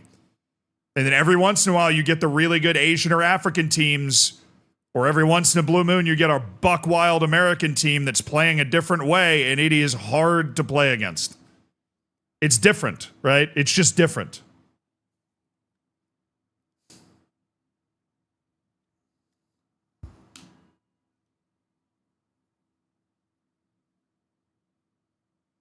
The World Cup is the Euros plus Argentina and Brazil. Wrong. First of all, Brazil finished like 4th or 5th in South American qualifying, so really discounting Colombia, Ecuador, and Uruguay. Mexico and the United States are consistent presences in the knockouts, which means, hell, Cristiano Ronaldo at his peak got knocked out in the group stage by the United States. You know, it's just those sorts of takes are in vogue if you're like 14 and chronically online and just don't have the historical context to understand that teams like the US, Mexico, Japan, Ivory Coast in their prime, Ghana in their prime, Algeria, Morocco from last time, that these teams are not more than capable of knocking out high-level European and South American teams. You know, like, they might not have won the World Cup yet, but you're 60 years old and Argentinian, well, then you have the take of a 14-year-old who's chronically online. I mean, you, as an Argentinian, should know how competitive South America is. Like, I realize Chile never won the World Cup, but they won, 2 Copa Americas back-to-back? Argentina didn't win a Copa America for like 40 years there for a hot second. Right? And it wasn't just Brazil doing that. You know, like, it is an accident of nature that a team like Chile didn't win the World Cup at some point. The World Cup's incredibly difficult to win. But just because the nations that have won it are Brazil, Argentina, and European nations does not mean that the other nations can't still get in your way. And there is going to be a point, whether it's this World Cup or some other point, where an African, Asian, or CONCACAF team wins the World Cup. It's going to happen. And I think it makes people uncomfortable that it is already possible for that to happen. I think there are a couple of teams that are good enough to do it. I think Morocco's good enough to do it. I think Japan's good enough to do it in this round. Will they? No. Hell no, I'm not picking them. But I think if things break the right way, penalty shootout here, own goal there, those teams are good enough to win. Like, you know, Croatia got to the final. These nations that can get to that level are capable of winning the World Cup. And at some point, statistically speaking, it's going to happen, especially considering those teams are getting better. Those teams are getting better. They're getting better. It's not like Japan's getting worse. It's not like the U.S. is getting less players into European leagues every year. Right? It's not like Morocco is going to make the World Cup semifinal and get worse. They're not. Do you see World Cup qualifying? They won every single game. They won they were killing it in the U20 World Cup. They're killing it in the U17 World Cup. Like, the odds are the World Cup winner will be a nation that's won it before. But it is stupid to pretend it's not possible for a team like Greece to win the Euros, for a team like Croatia to win the World Cup, or a Japan or Morocco. Or, hello, the U.S. just beat Uruguay 5-1 in a friendly, but Araujo, De Arrascaeta, Bentancur were all in the starting lineup for that friendly, and they got boat raced by a bunch of MLS players 5-1.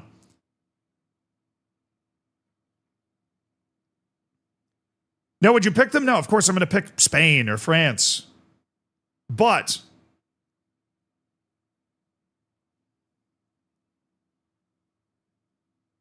I think any European team has a bigger chance than all the countries besides Argentina and Brazil. No, I mean, let's look at the world. We can play this game. We'll play it real quick. Let's look at the World Cup, UEFA World Cup qualifiers, and I'll tell you which teams I would take Japan over on a neutral site. Not Germany. I'd take them over Switzerland. I'd take them over Scotland. Not France, not Spain, not Portugal, not the Netherlands. Austria's close.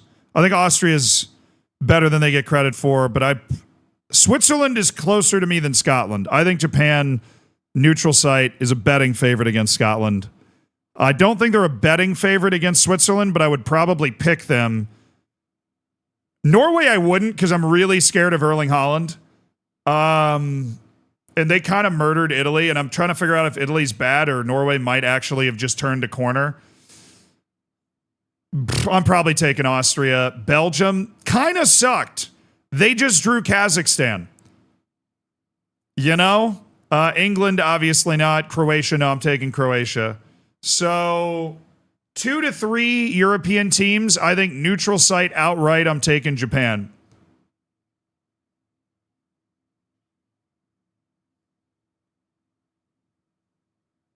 No, Scotland, Switzerland, and maybe Austria.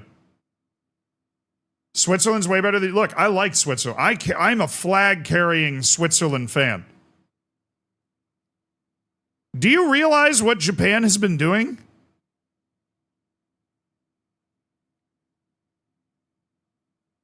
Have you seen the axe murders that Japan's been dropping on everybody? The Japanese national team is disgusting. By far the best team in Asia.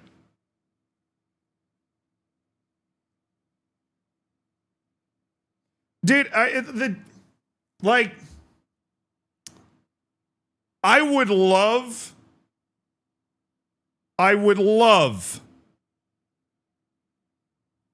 for Scotland to have to play like Saudi, Australia, you know, like South Korea, road match in Mosul, Iraq, you know?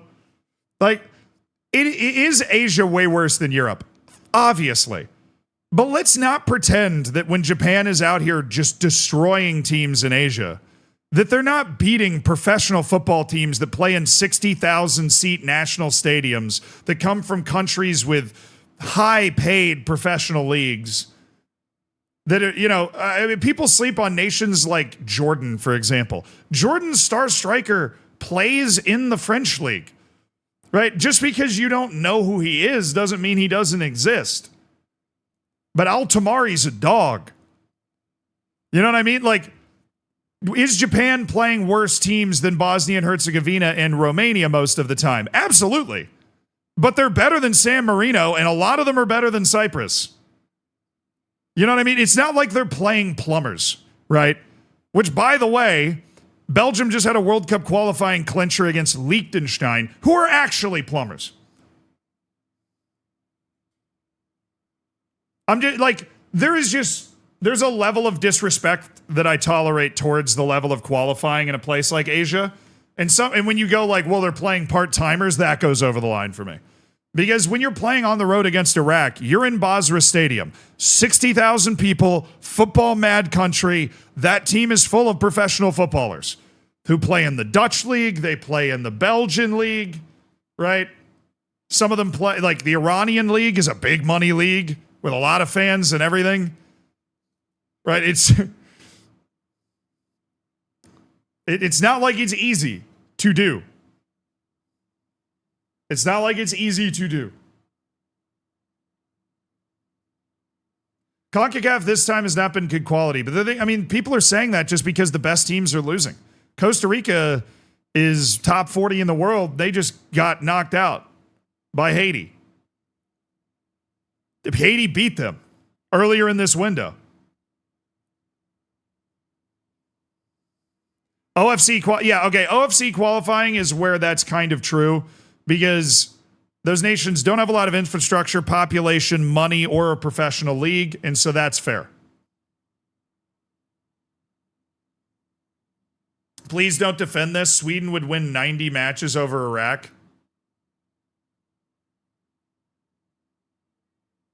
Sweden can't beat Kosovo, bro. Kosovo turned Sweden upside down, went like this, and all their lunch money fell out. Right now, you put Sweden on the road against the Iraq team that just got through the playoff. I mean, yeah, Sweden's more talented, obviously, like by position, but Sweden can't tie its shoes right now, dude, and Iraq is feeling pretty good. Sweden got 2 points in their group.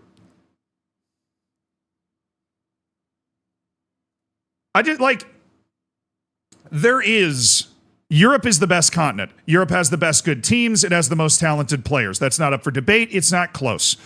But because of that, I think there is the possibility that particularly if you're European and you don't live in CONCACAF or you don't live in Asia or Africa like some people in this chat do, South America even to an extent where nations like Ecuador are just ignored in terms of who can beat really good teams.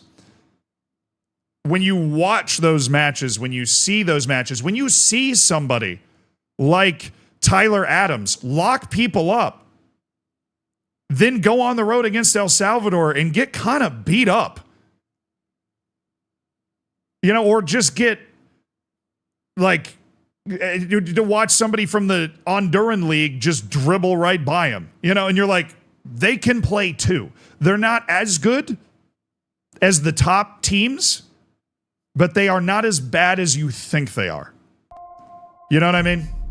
Deval, thank you so much for the Prime sub. They're not as bad as you think they are. If you had 100 matches between Sweden and Iraq at a neutral site, Sweden's winning over 50 of them. But they're not winning 90. And Iraq is winning that match sometimes. Particularly with the way Sweden's playing.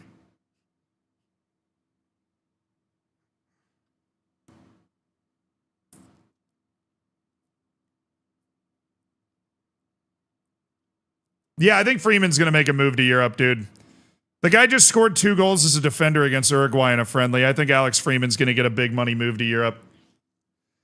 What do I think about Gattuso's comments? I think Gattuso should shut up and try and beat Norway. Everybody else seems to be able to figure that out, even in Euros qualifying, but he can't.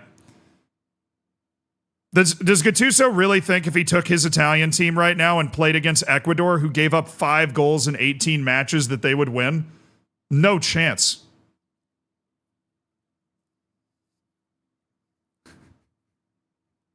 Like, it's just sour grapes, dude. It's sour grapes from the Italians because they couldn't beat Norway. Italy got a pretty easy group.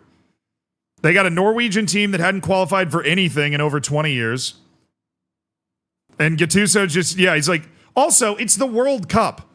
Europe gets 16 spots in the damn thing. They got 30% of the whole tournament, which is fair. But I don't think you can add too many more European teams without watering down the fact that it is the World Cup here. We're trying, there should be a few teams at least from each continent that go, except for OFC, because OFC is like a weird continent, basically, with 13 countries and only one of them has only 2 of them have over 1 million people. I hope the U.S. lose to Norway. We might. Erling Haaland's a god. But I'm just saying that, that's the way qualifying works, dude. Sometimes you lose to Trinidad and Tobago. Sometimes you lose 7-1 on aggregate to Norway. You will? I don't know, bro. The U.S. just beat Uruguay 5-1 in a friendly. So at least I can't confirm that we would lose to Norway. I would like to think that we would win.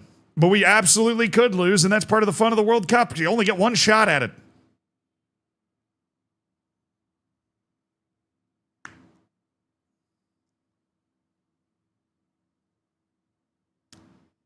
All right, who the hell do I need? Not Mwansa. I'm going to put Mingo up there.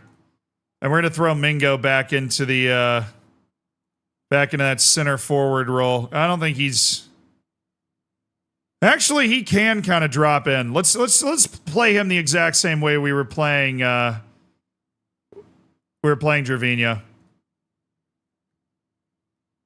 And then I got to bring Mwansa back up onto the bench.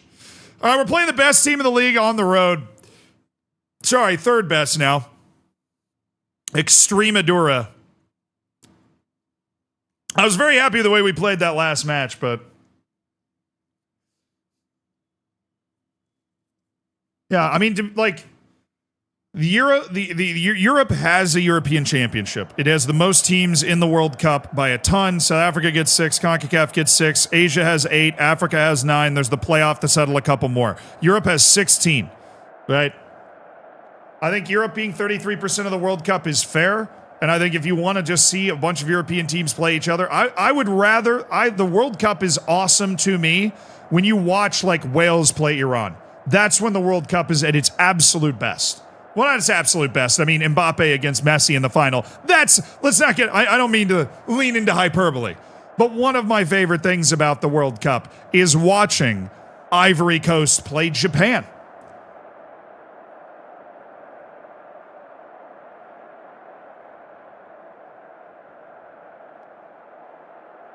The clash of the cultures. Even the Intercontinental Playoff, you're going to get like Jamaica against Iraq. Desperate to end their World Cup droughts, both of them.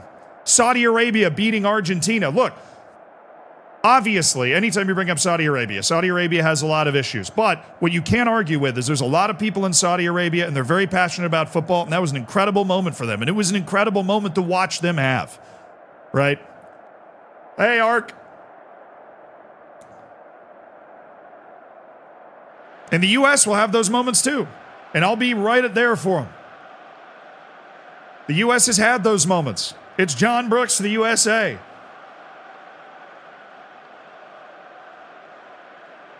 Lindex, thank you for the 26 months, man.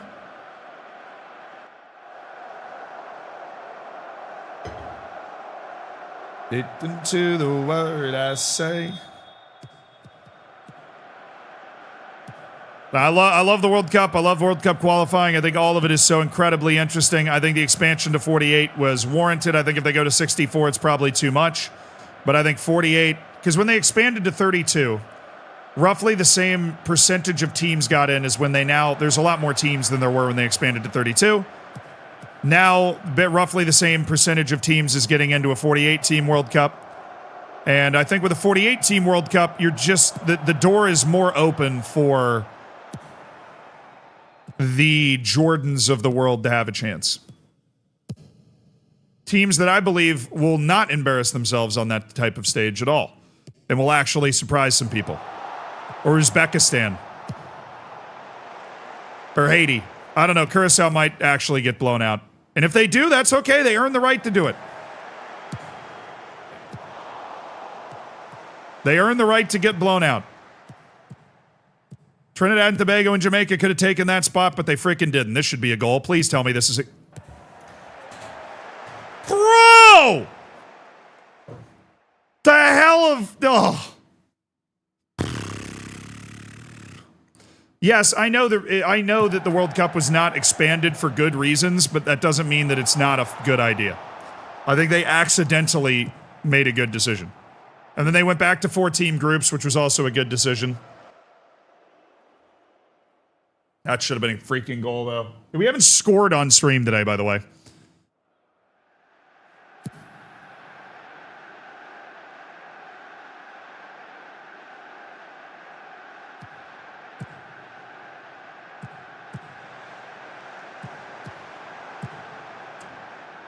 The final will be played by teams that already were there.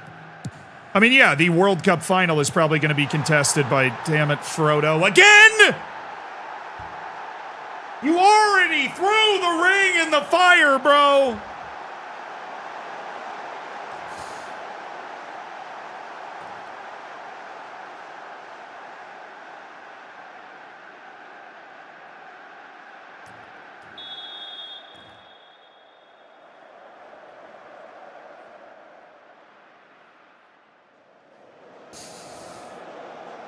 That's why we needed to take that chance. I had a feeling we weren't going to be creating those types of chances as easily.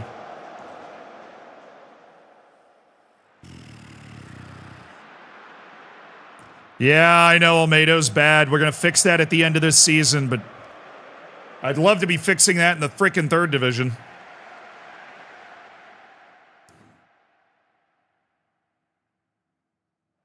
Also, do I not get to play in the Copa del Rey? Is that just not a thing? There's I feel like that would have started by now. All right, and Tim.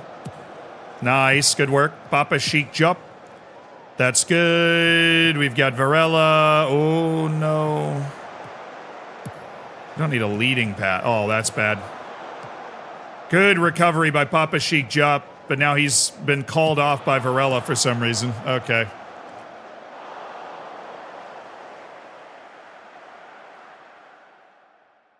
Your save is rough. I mean, we are playing one of the best teams in the league on the road here.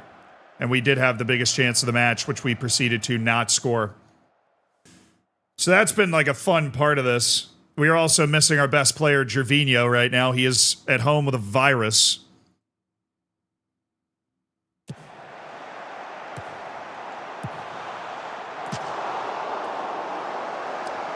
Now, so the draw for the Intercontinental Playoff is basically like it's for the semifinals.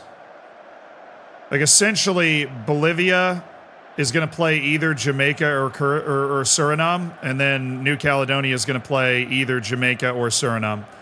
And then based off who wins that, I think it's world ranking for the second leg, or like for the second match.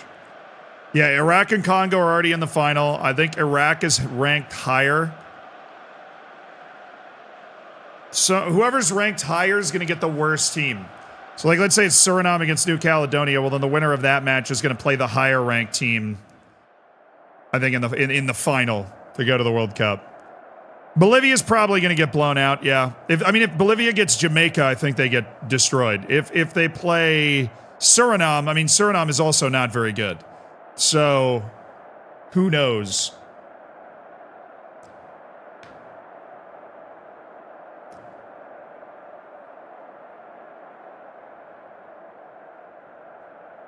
All right, boys, dig in.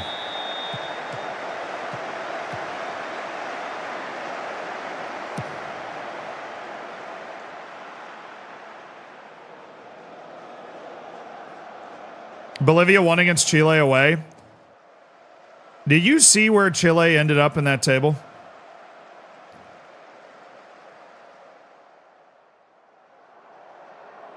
I don't know what's wrong with Chile, but that is the worst team in South America, and it's not close.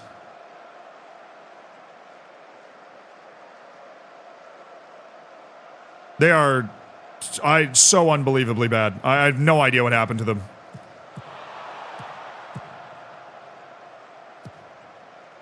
Oh, let's go, Emmanuel and Tim. Let's go, Emmanuel and Tim. Yes, Clavarillas, Iglesias, lovely. Emmanuel and Tim. Now we can... Oh, that's a good ball!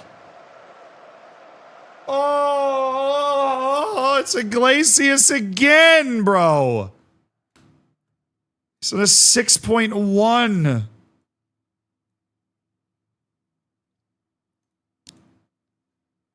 Iglesias, you're coming off. Mwansa's coming in for Mingo. He's anxious and not playing well. You're just going to go center forward in possession, Mwansa. I would like you to be a channel forward. Get in the channel.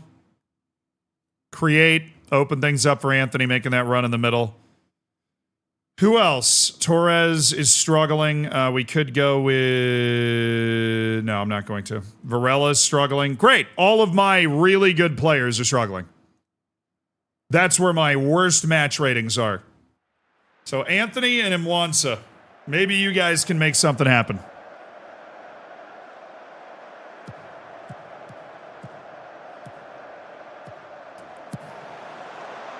Yeah, Chile, after their golden generation and 2 Copa America titles, has just become nothing. They just lose every game. There is no new generation for Chile at all. And I really don't know what causes that. I don't, like, there are no Chilean players at a super high level. All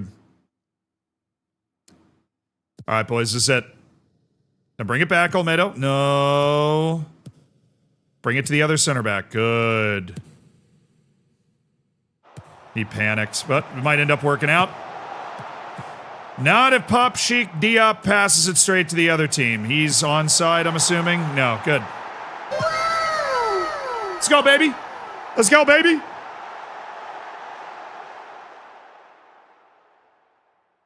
All right.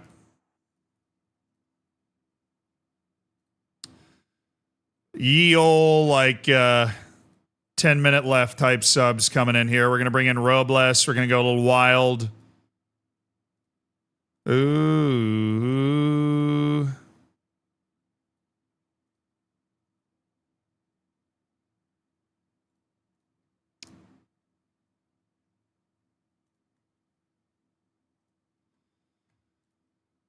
Do.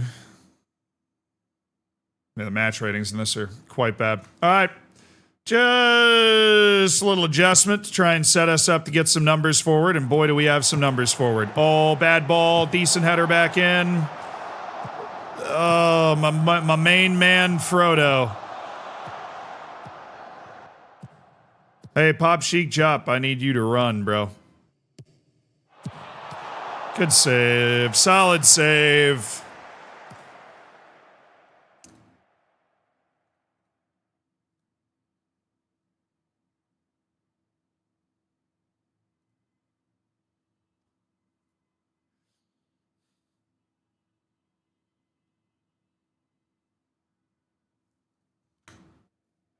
Let's go, guys.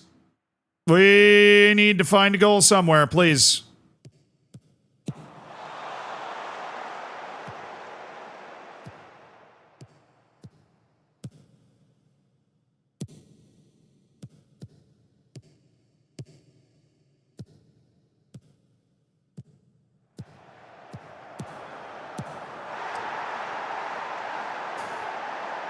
We're all in the right positions to block the cross, to block the shot. We've had multiple shots like that from ours blocked in this match, and we just can't get a body in front of it.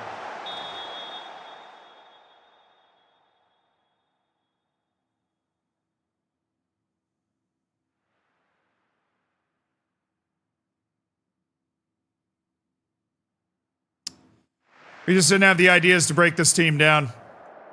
I mean,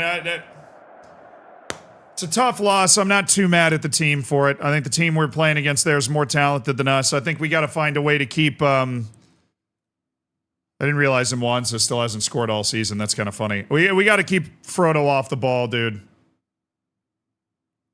We got to keep Frodo off the ball. No, we didn't get De La Feu. He signed with Navarra in Italy. But we did get Gervinho. Expected return in 8 days. Great. One more missed match for Gervinho via virus. My backup keeper? Did you trip walking down the stairs or something, dude? What are you doing?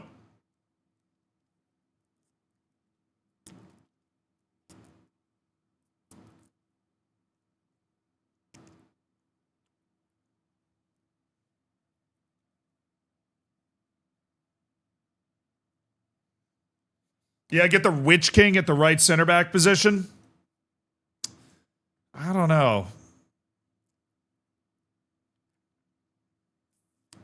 Obviously, I wouldn't want to go with Sauron because he kind of gets bodied by Frodo there at the end.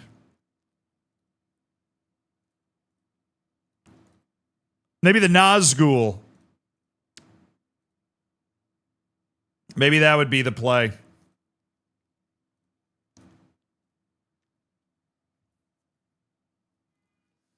Frodo, yeah, I guess it's also true that Frodo does have plot armor. I mean, if we're being completely honest, the guy has plot armor, and he uses it against me viciously.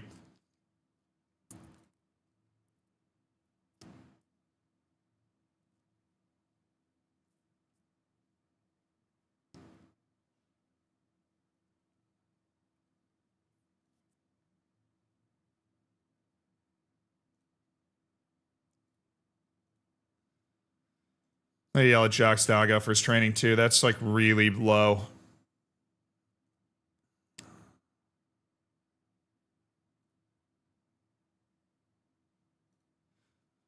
I like Varela on the 8.0. Samwise Gamgee is a box-to-box. I mean, his work rate's off the charts. Yeah. Galadriel as a goalkeeper. Yeah, I guess she could just light up and then nobody could see the goal. That would be wise. No, I think you want Gandalf as like a screening defender, defensive midfielder. You know, the whole "you shall not pass" thing's a good mantra for being able to cut off those passing lanes, trying to split the lines. I think that'd be something worth looking into. All right. I gotta go to the bathroom before we kick this game off, but we're gonna come back and we're gonna beat Linares at home. We're gonna score a goal. We actually haven't scored a goal today. Let's start there. We're gonna score a goal. Then we progress.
Hey, brother. I mean, we struggled with Rampla Juniors too.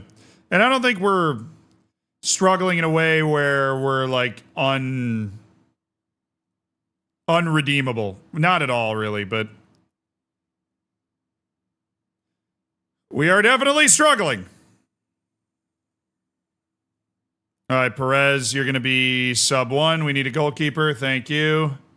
While Franganillo is dealing with his ankle. Okay. Olmedo and Tim, Holt, Dabila, Varela, Pop Chic, Jop, Clavarias, Torres, Iglesias, Dago, freaking Mingo for some reason. Okay. Waiting for Gervinho. He's back in 1 day from his virus that has caused him now to miss 2 matches. So ain't that just great?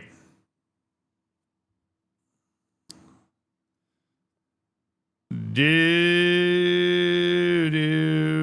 right, boys. We need you guys to start gaining your match sharpness. We need to start progressing as a team. I like the level that we've competed at and played at. There just hasn't been the goals to show. We've missed our goal scoring chances. We should have won that 0-0 we had at home on the road against the third best team in the league. We were there. We had 2 major goal scoring chances, took neither of them, gave up a late second goal because we were chasing the game. Time to show everybody what we're about today. Right, and then we can get Gervinho back into a winning side. I think that would be the best way to do this. We're in 11th in the league right now. That is not a reflection of who this team is. That is not a reflection of who this team is. Get it together and get out there and let's do something.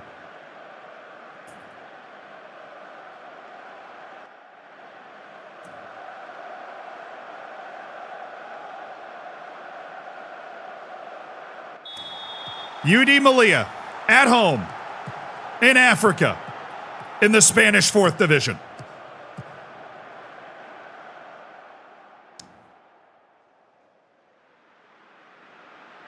You're calling it Claverillas early goal? He's kind of a slept-on guy that we like having in the lineup. Nice way to get that out, and Tim. Oh, Mingo, that's terrible. Mingo, that's terrible. That's an easy ball to handle, Mingo.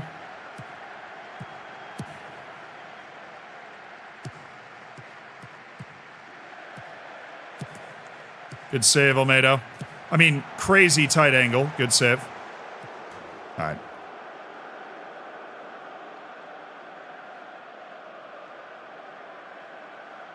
We are not playing with the confidence we need out of the back here.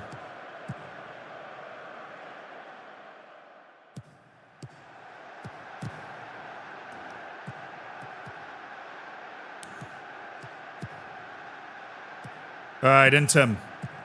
Claverillas. Intem. Oh, it's a good-looking ball. Iglesias stretching the line. Iglesias making the moves. Iglesias! And it's Roberto Torres! Let's go, boys. Emmanuel and Tim breaks it open. Julio Iglesias invites him to dance.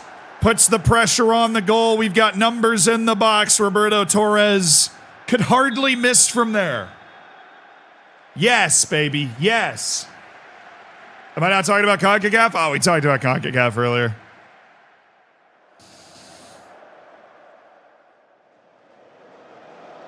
Vamos, Malia.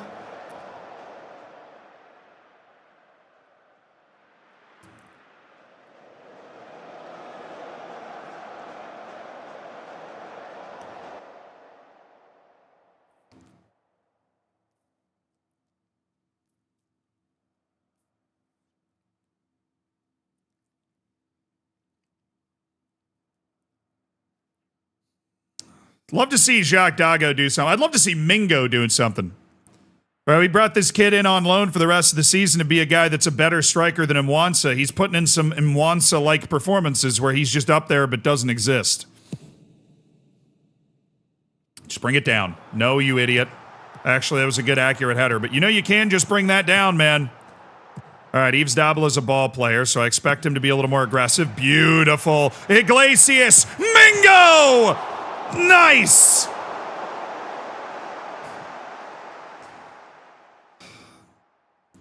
Well, that was a beautiful move. Great work by Yves Dabla. He's the guy that sets that up. Obviously, Iglesias doing what he can do. Oh, Varela. Out of all people, it can't be you messing up. Thanks for at least... Oh, my...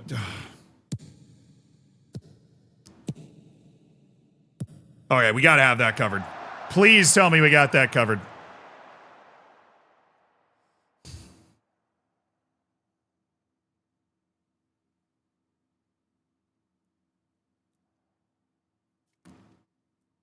All right.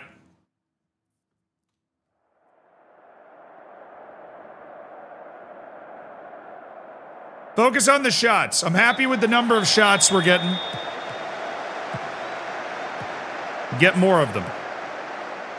Let's get Mingo back in that position 5 more times. I bet you he scores maybe one of them.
That's it. That's it. That's it.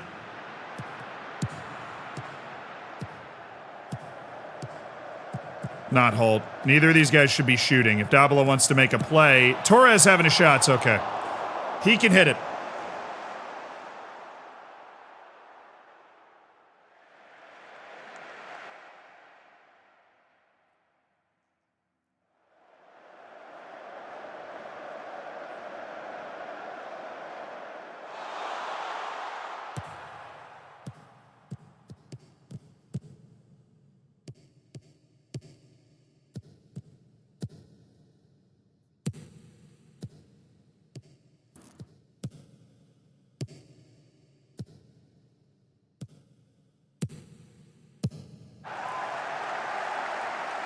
It's one of those plays where my right back is keeping him onside for no reason at all. It's like one of those weird football manager match engine things. That should have been a goal. I mean, we just shipped them a chance there.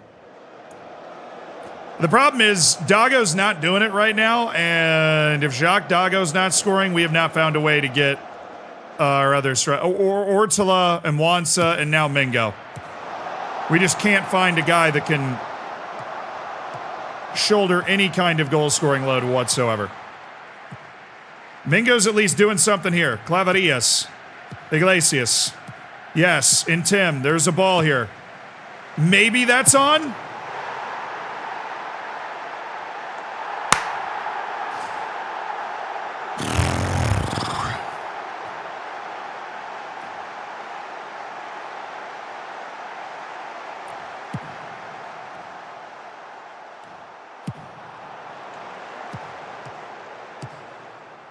No way you can't get that ball out, dude. Hit the weight room. If you can't get that ball out, hit the weight room.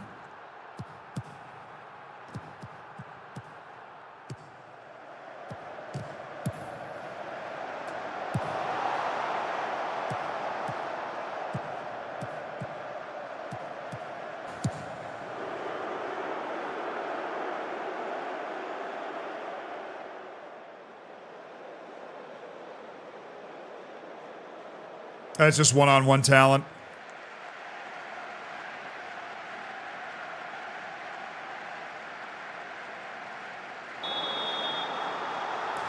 That's just one-on-one talent right there, Chad. That's just us getting freaking cooked.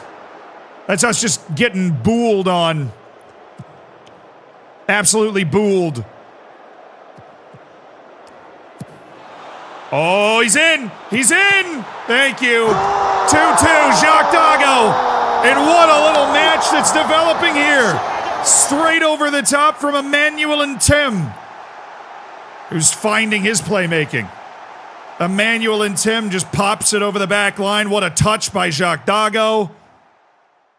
Puts it on frame. Keeper gets a hand to it. Can't keep it out. Jacques Dago does find his goal.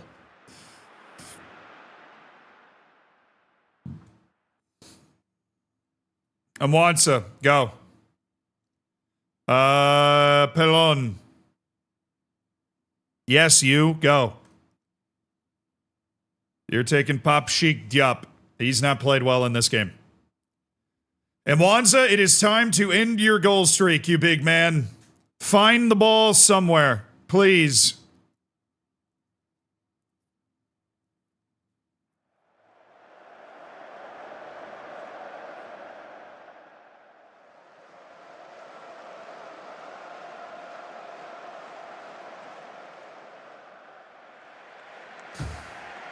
Man, another stretch where we can't find a win.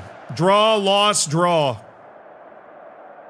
And we did win the XG battle, but I feel like in some ways we were lucky to come out with a draw there. I'm so glad to have Gervinho back. Because we are not scoring goals easily, that's for sure. Except for that one slick over the top ball to Dago. We are not scoring goals easily at all.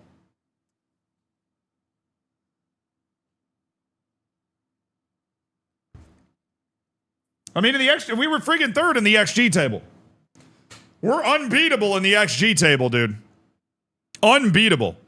Best XG team you've ever seen. Gervinho's back in full training. That's good news. That's very good news. Yeah, we looked at it last stream. We were third in the league in the XG table. Do.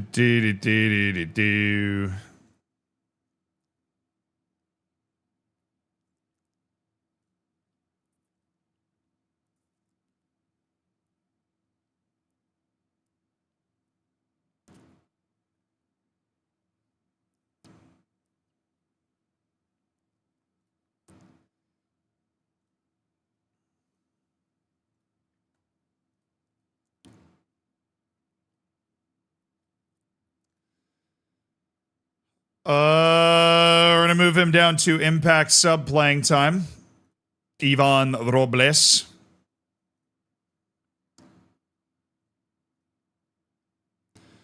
Yeah, that was it. Who's this guy? Emilio Bernard. Yeah, I think I'd be looking for a goalkeeper that's a significant improvement for our team. I think we've had enough of Olmedo just being not a very good player. Do you see Bangladesh beat India? Yes. Congratulations to Bangladesh. I did see that.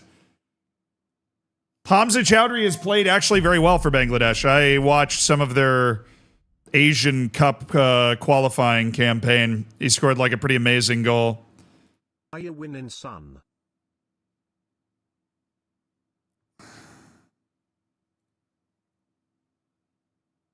Bro, the match is in 2 days. Now my new signing at center back has a cold. Do we wash our hands here? And Wanza also has an injury. He's out 2 to 3 weeks. So good thing Gervinho is back because we are short a striker again. Not that Mwanza really does anything. He actually doesn't exist most of the time. Chester, I hope you're crazy. I hope you're good. The virus situation is crazy was the message, but that was... Okay. Germinho. Apparently. I didn't know.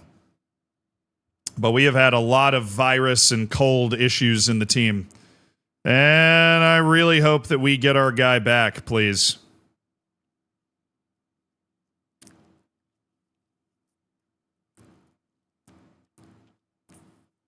All right, it looks like there's a point at which the players just decide they're going to consider their options. I think Almeida, that's fine. I think Robles, that's fine. I mean, how much are we paying Robles? Yeah, that's definitely fine. Pelon, that's fine. I don't think we'll need him next year. Alex Clavarillas is a steady team or a steady player.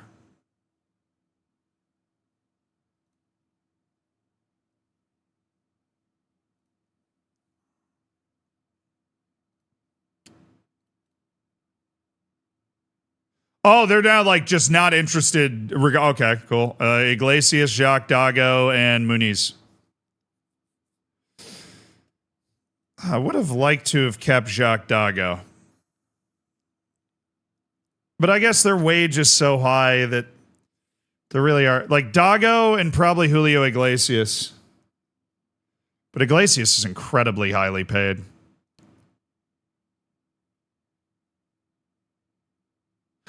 Yeah, I really do have a lot of money to work with. It's just tied up and like all of these players are overpaid. If I can negotiate my contracts with my release clause structure the way that I like, I'm going to be able to fit better players onto this team. But Pelon, Robles, Almedo, and Muniz, we don't care. Dago, Iglesias, and Clavarillas, we might try to hang on to. We'll see. I don't know what they're thinking, man.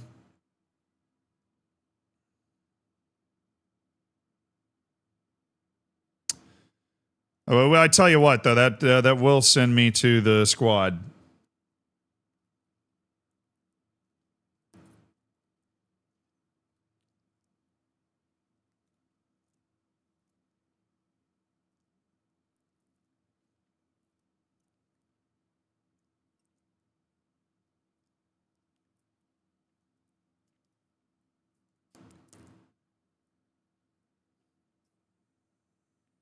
The do.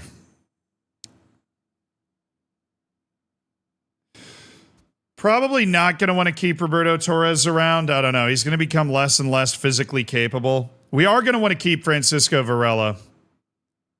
So I think we enter into a contract negotiation with him.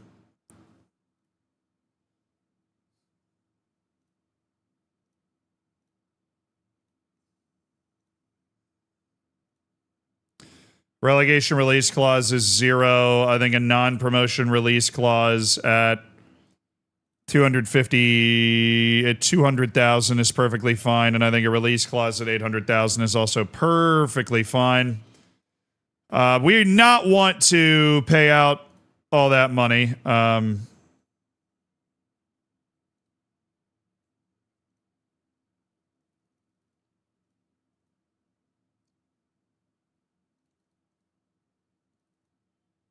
He has to lock a match highest earner clause.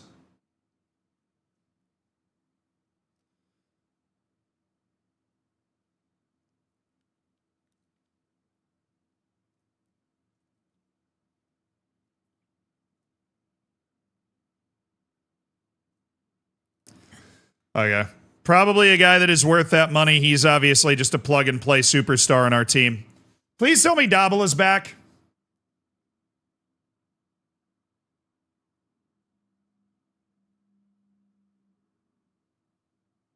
My defensive mid just got a yellow card for crunching someone, and his face went from deadpan yellow to green.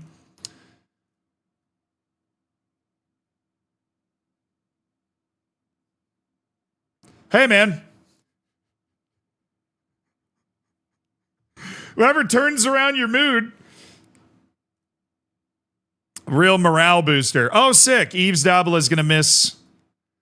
He literally comes back tomorrow. And we just played our last match where Gervinho came back tomorrow from an illness. It's actually hilarious. I mean, genuinely hilarious how perfectly timed these injuries have been to just mess with me.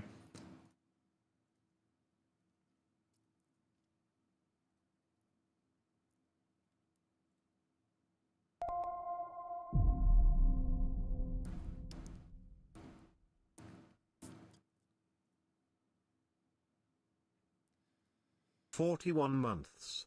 Where has the time gone?"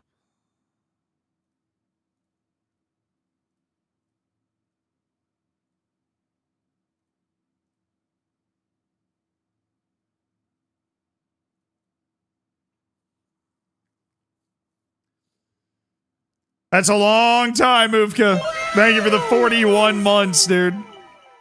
That's a long time, brother.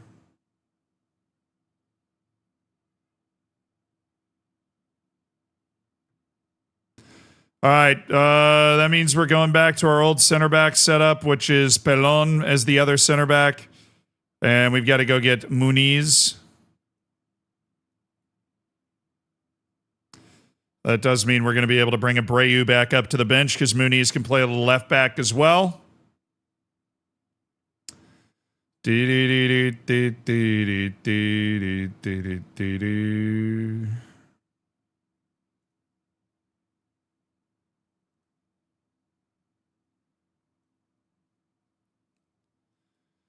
All right, we're going to have Hugo Garcia and Bustillo.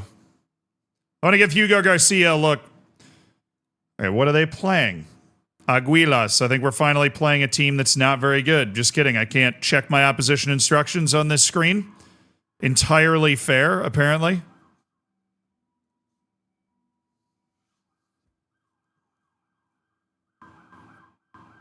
I think opposition instructions do have a big effect even in lower leagues. It's just the opposition instruction screen is infuriating in this game, and it only shows you predicted lineups or overall positions, so it's kind of stupid. That's like during the match. All right, let me relax, everybody. We're going out there. We're playing Aguilas. And Aguilas is not as good as the other teams we've been playing recently. At least if my memory serves.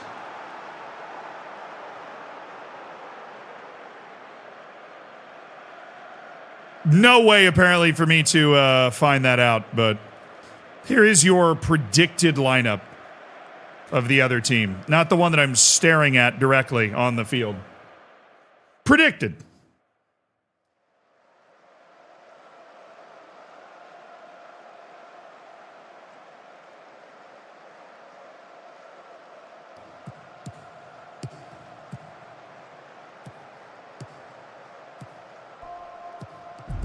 Squad's going to be unrecognizable next year. I mean, I think we've just discovered that a lot of the players on our team are overpaid relative to their talent. out of love with the usement? Huge win last night, but your X feed was all about World Cup qualifying. No criticism, just curious. No, I mean, I'm really happy that the U.S. beat Uruguay 5-1. I just, I was mainly locked in on World Cup qualifying because that was, life or death for all these different countries.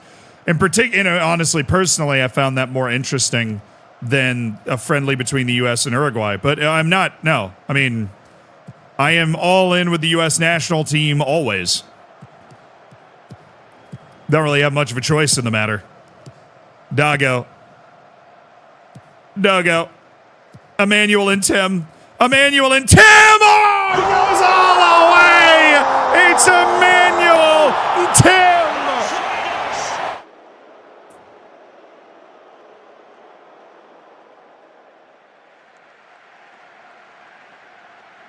Beautifully done from Emmanuel and Tim all the way to the back of the net for the new right back at UD Malia.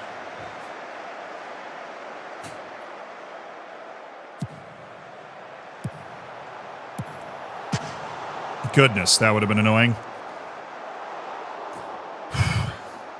That's just diving at the goal, taking a shot. They love scoring those tight angle goals in the match engine this year. All right, yay. We got it to a midfielder. Oh, Torres, you beautiful, beautiful playmaker. Gervinho dropping in. Good guy to connect with. Varela brings it back.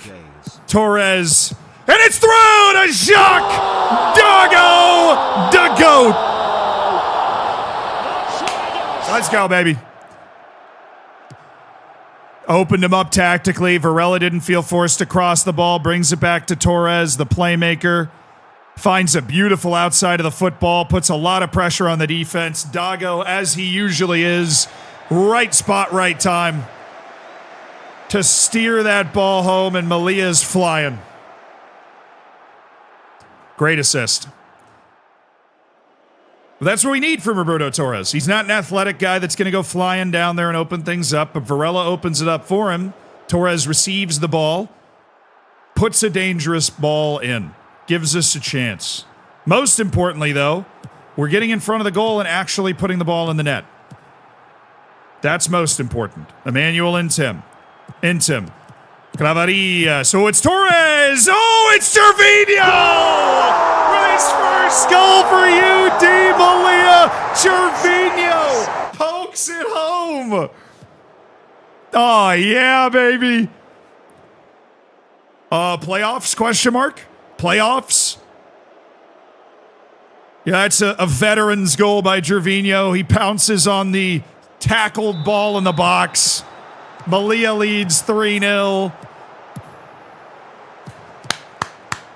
Intim's been the transfer of the... He's definitely been really good. Intim's been really good. I'm hoping Gervinho's the transfer of the year because we could use a star striker alongside Jacques Doggo. Oh, that's not good. Hey, Olmedo. We're good. Nice. Great camera.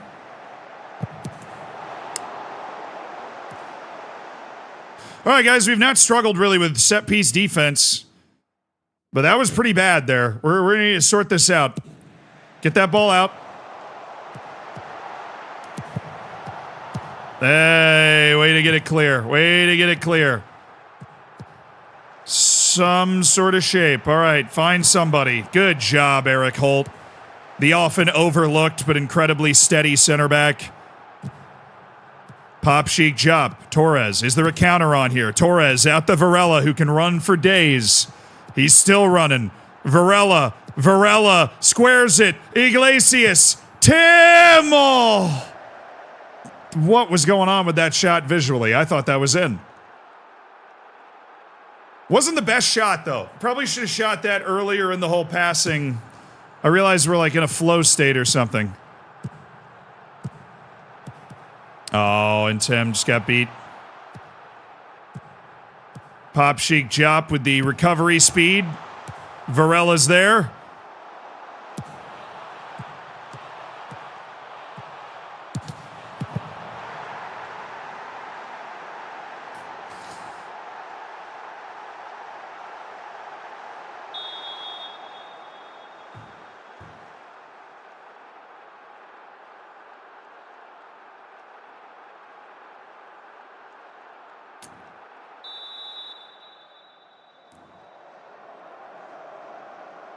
Like, honestly, the last 20 minutes of that half, we gave them over 1 full XG. Focus on the complacency side of it, all right? We are slipping. Dominated the first 30 minutes, but we really let them... They got that huge 2 chances around that corner. That, was like a double chance there. Created their goal.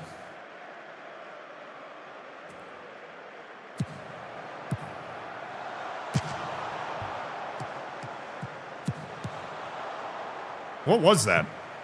I know. Oh, we are so breaking. Gervinho, surely can figure. Apparently that was a 0.7 XG chance. I doubt that. Granted, I don't even know what happened on that play.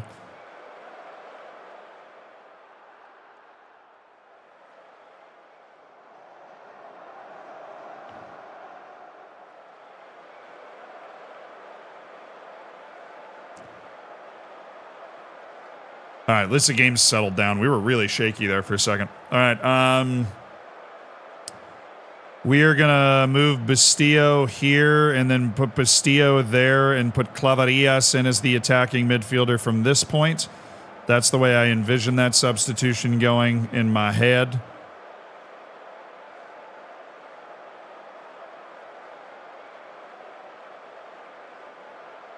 That's it. That's the only change. Did that work for both in possession and out of possession? So Bastillo's there.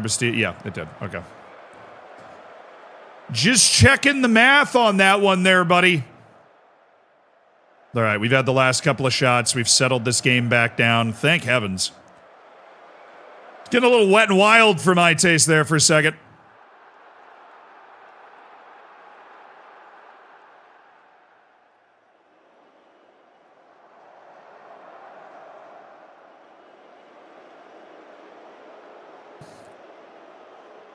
Corner for them, I think.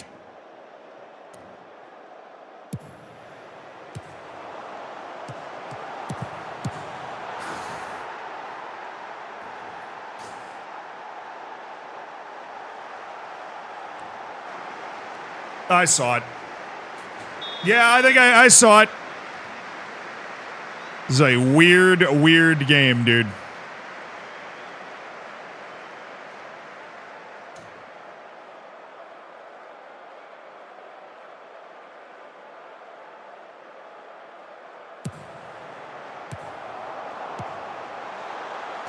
Well, that was an unbelievably powerful header considering where that guy was. But what is wrong with our set-piece defense? Calma, chat. Calma, chat. Calma. There you go. Torres. Pelon. Pop. Chic. Jup. Holt. Bastillo. Good. Emmanuel and Tim. That's fine. Just don't let him pin you on this side of the field. Good. Now you can go back to the center back. Or a cheeky little ball to Jacques Dago. Bustillo, Gervinho. I hate that layoff because then they shoot from there. I'd rather turn and try and attack in that position. I mean, it's not like it was a bad shot even. It's not a high XG look that you end up getting out of that position. That's better, though. That's possession, progressing football. Oh, my God, Varela. Unbelievable. Unbelievably bad mistakes from every level of the team leading to this move. And then Eric Holt, the great eraser here. Watch this be my highlight. That's fine. That's fine. Give me a red card, dude. Give me a straight red for that. I do not care. I am just so happy that's the highlight.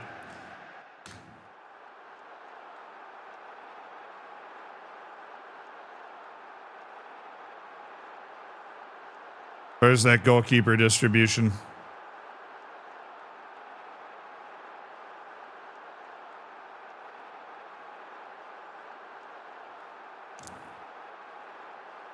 Where's the goalkeeper distribution speed? Passing directness, tempo, time wasting, attacking transition, width, play for set pieces, creative freedom, build up strategy, goal kicks.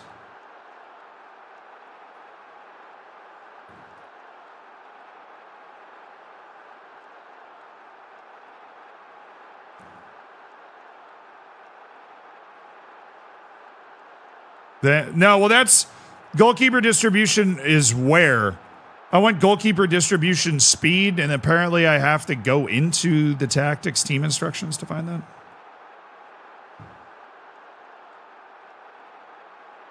Yeah, I do.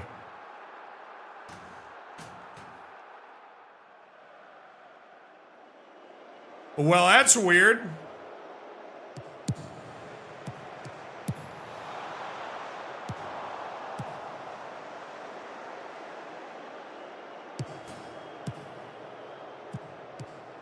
Oh, Bustillo. Oh, okay, Bustillo. Torres, Gervinho. Oh, that should have been it. Claveria, you should have absolutely slotted that. Hey, look, we won. I don't care. Weird game. We didn't have one of our starting center backs. We looked terrible on set piece defense, which is I'm not going to think that's a problem unless that happens to us a couple times. That might have just been a one-off in that game. For some reason, we just weren't on our horse. But yeah, we were pretty bad on set piece defense, but we just put 3 points up on the board, and that's what we're looking to do. That's what we're looking to do. We're 7 points out of the playoff spots with I don't know how many matches left. I especially should probably look that up. 9 matches left to make up 7 points, chat. 9 matches left to make up 7 points.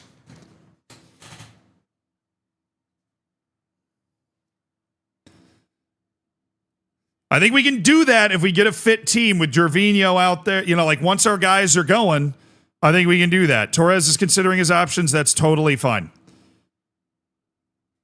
Everybody that we have not offered a contract to, we are expecting to leave. To then reassess where we're going to spend our money, because I don't want to lock down another year of Torres. We want to find out maybe what's going to be available to us is what we want to find out. What will be available to us?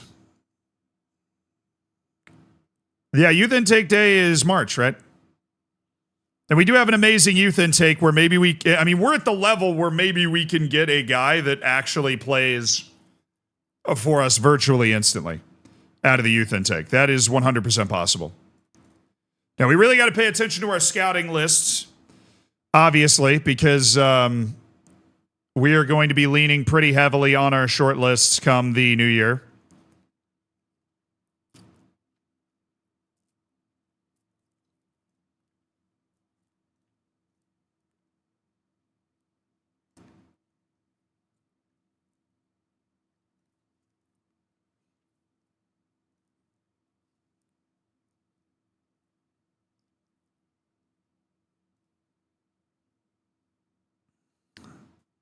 Into contract guy, Ale Contreras.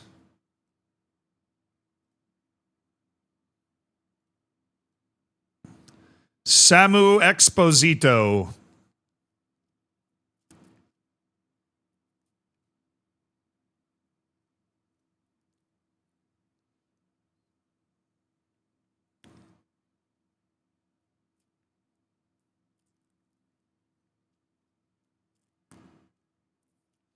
I just clocked how weird it is that they actually don't have the faces on the scouting report, because somebody went through the trouble of putting the silhouette face here. But like they have rights to certain players in the game, and their faces, like if you get Phil Foden right here, his face will not pop up over here. It's very very bizarre.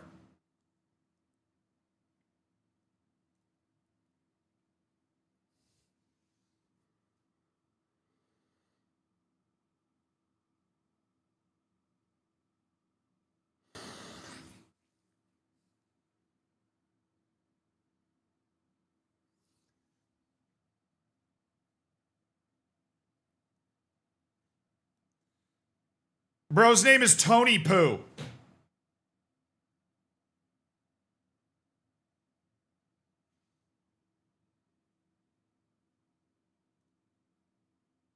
It's actually incredibly fast.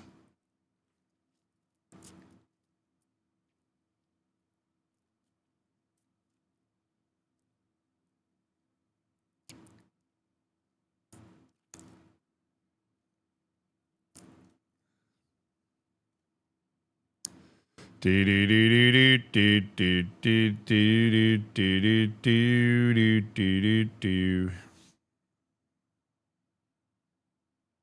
don't like this guy.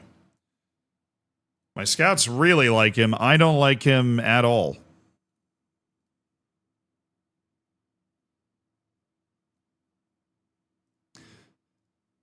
All right, this guy's going on the loan list. Yappo Show.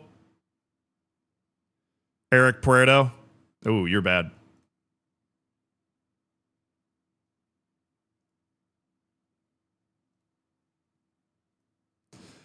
Dincho. Ooh, he's very good. Oh, he's very good. He goes right onto the list. If we could loan that guy in, somehow back up Varela, like as a late game guy to bring. Oh man, like insurance against Varela getting hurt.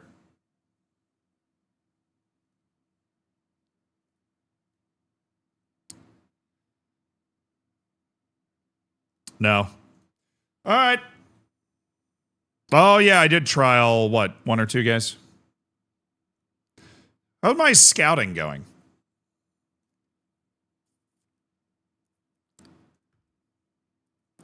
I really hate that, you know?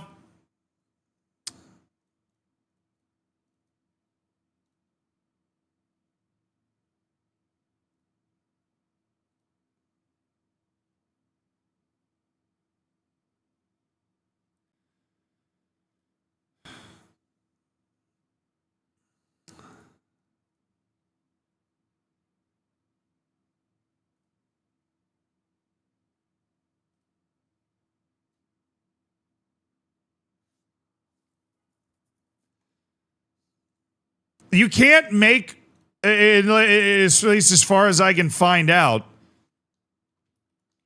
you can't make one that goes forever. Like, I want them to just keep scouting this, but you can't make it recurring.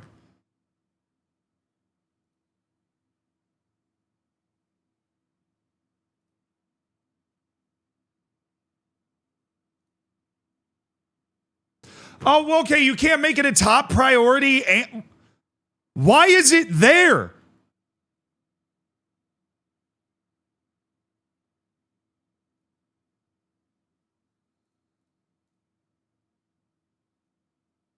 That's the lowest priority focus, dude. It literally says the lowest priority focus.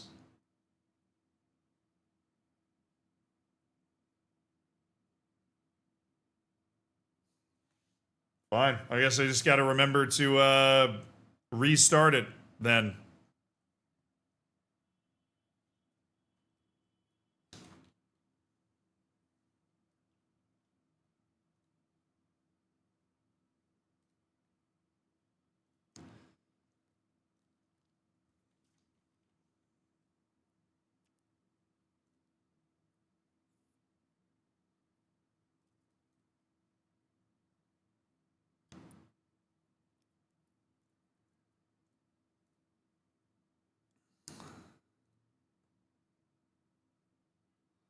Why are they all ending? Now they're all complete. Why? I'm sorry, I thought I set my free to ongoing. The lowest priority.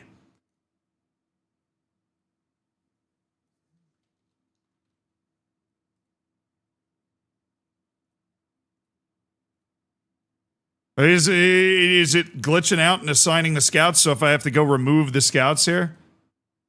Ongoing, free, expired.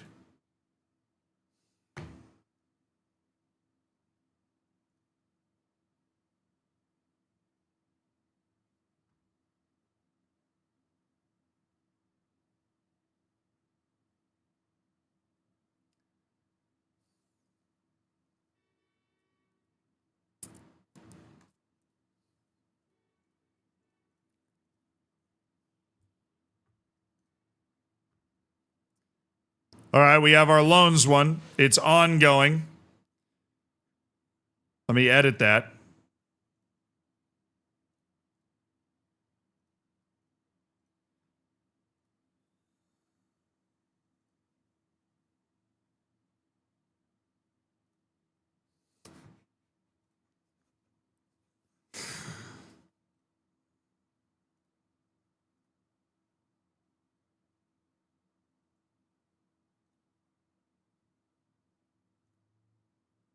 Bro, it's not like this system made a ton of sense before.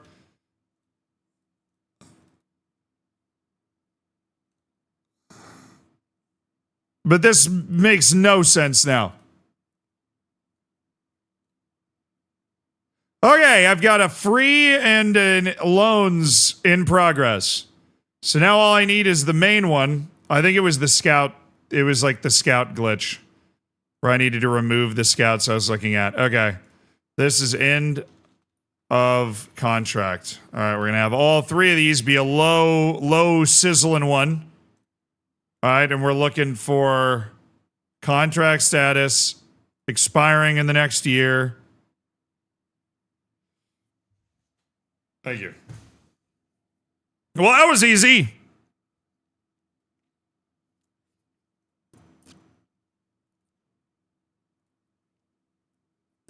I now have 20 recruitment focuses to get caught up on because I just created a bunch of accidental recruitment focuses.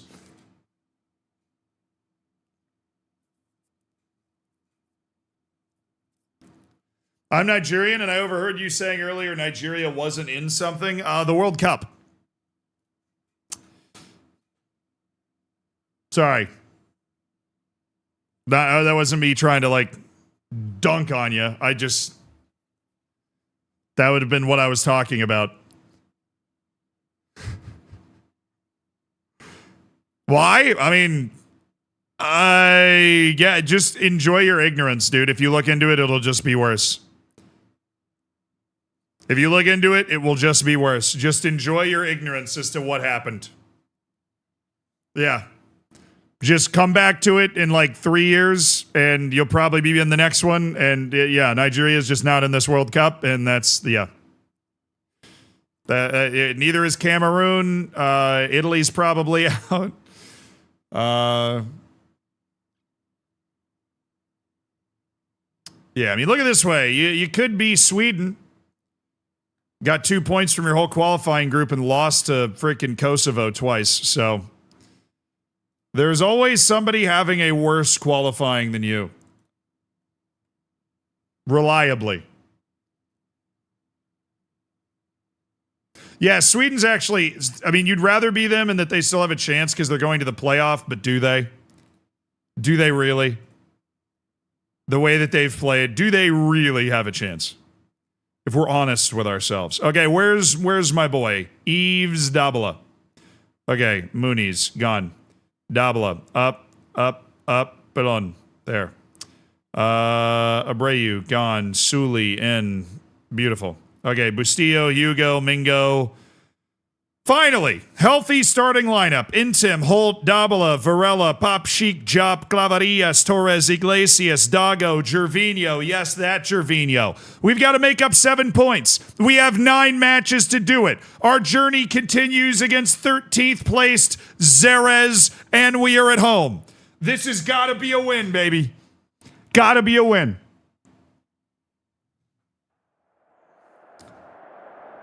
Got to be a win. Relax and play your natural game. I trust you guys. I actually do. We've only played 1 match with this team all together, and we outshot our opponents 20-5. And we were playing a pretty good opponent. So now that we've got this whole team out there again.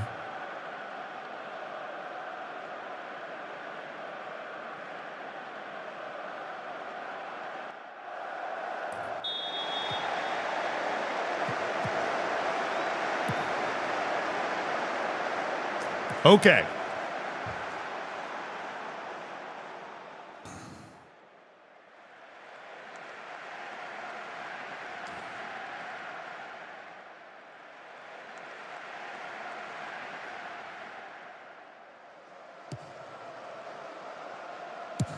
Pop Chic Jop. Nice ball.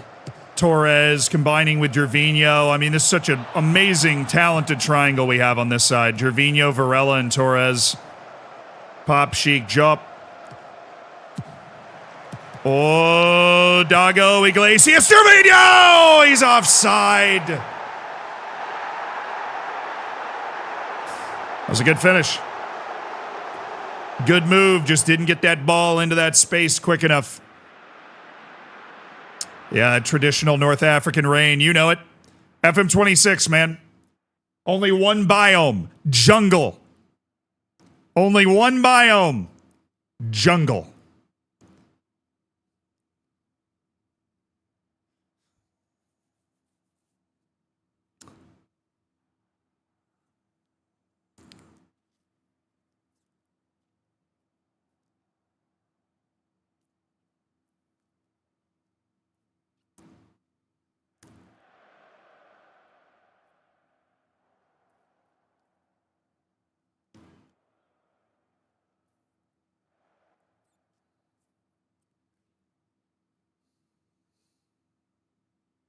Let's go, boys. Short corner, Torres and Varela. That's real quality. Ooh, Torres! Torres! Oh.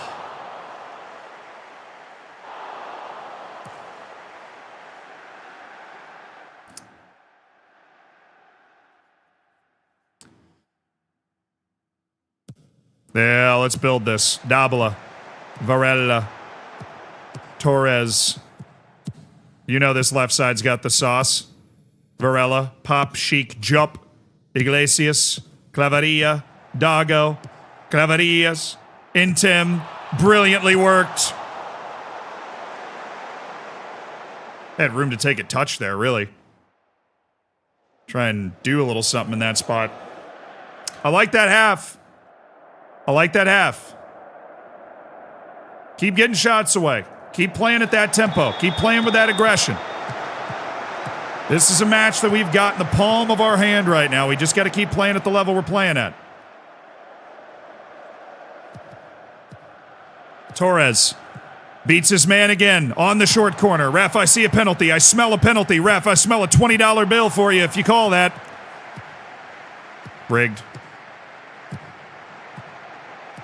Claverias, good slick pass. Intem. Jacques Dago. Oh, it's Emmanuel Intem!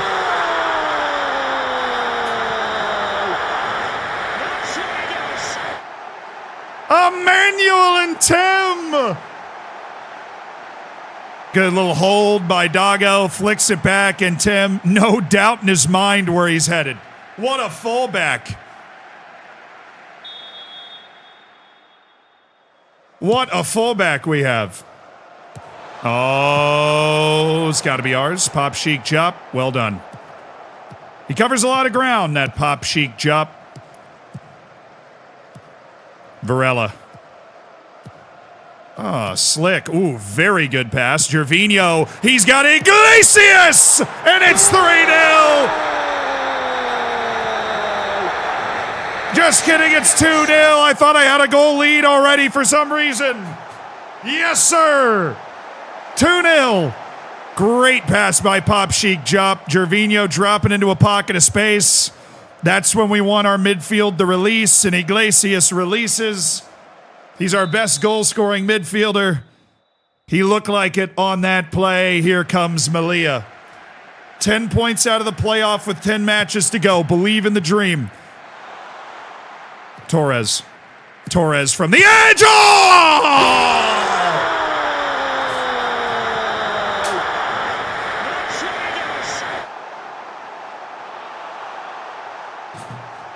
Do it again. Do it again. Roberto Torres, the veteran. He still has the sauce. What a bender. Woo. 3 goals in 10 minutes for you, D. Malia.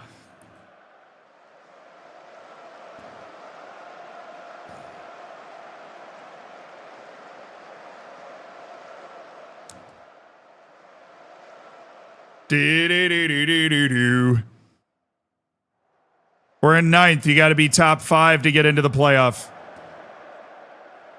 That's what we're playing for. Oh, Gervinho. Would have loved to have seen a little effort in that.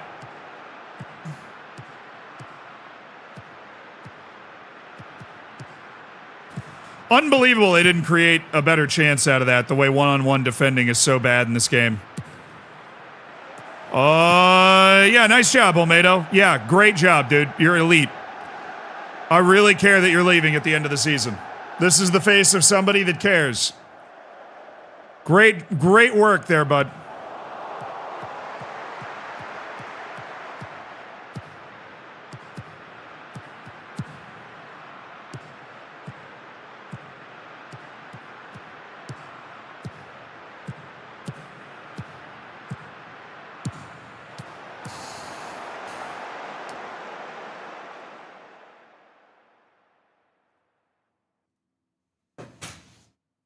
All right, let's chill out a little bit. Let's chill.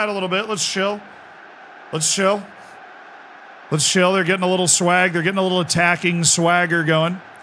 Let's chill.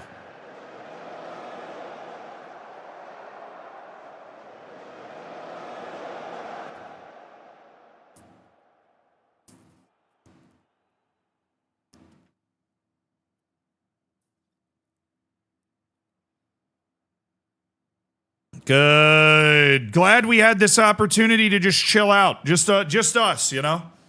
Glad we had this opportunity to just chillax. We're stretching the legs out, everybody, so no subs. We need some match sharpness. Good. Back-to-back wins. Oh. One for the road, boys?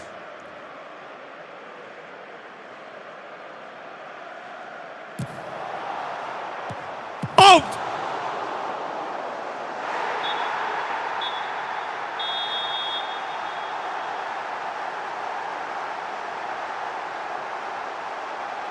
Boy, brother,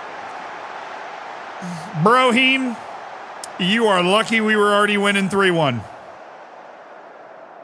You are lucky we were already winning that match 3-1.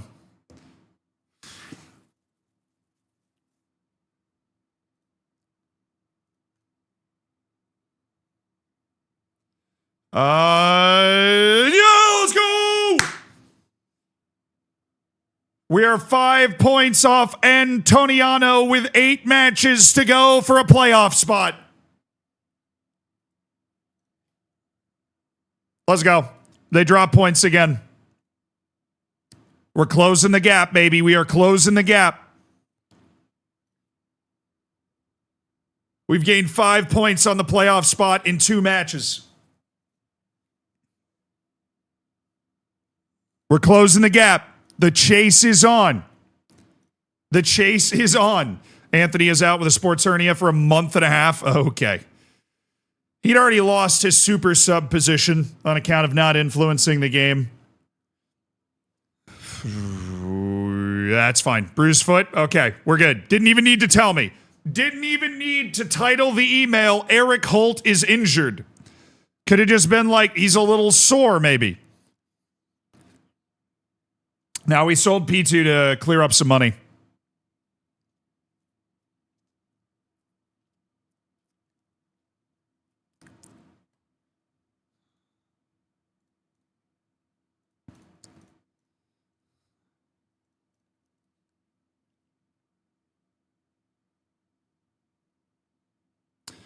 All right, and Wants is working his way back. That's good. We're playing Puente Genil, who are 17th in the league. What an opportunity to add another win to the list.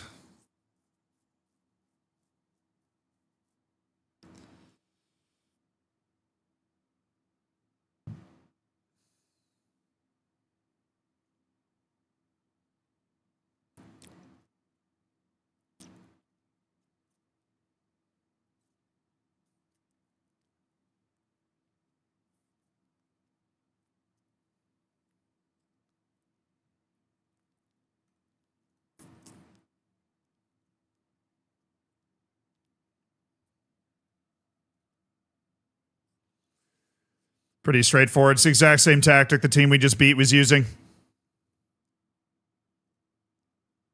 Exact same one. When's the Jamaica video out? Should be out maybe tonight. If you're talking about Zealandisms, that's at least when he told me it was going to be out.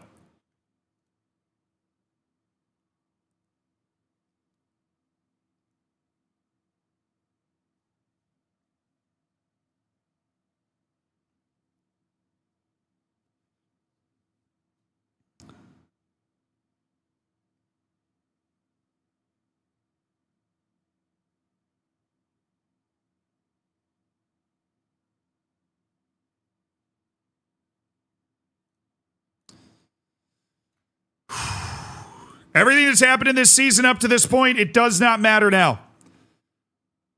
What we have before us is a 5-point gap we need to cover in the next 8 matches. We are more than capable of doing that as a team to grab this last playoff spot. The next team into the playoffs is 12 points ahead of us. That is a bit of a bridge to cross with 8 matches left, especially when that team has clearly had a very good season up to this point. But, you know, that one playoff spot is dangling back towards us. It's just hanging there.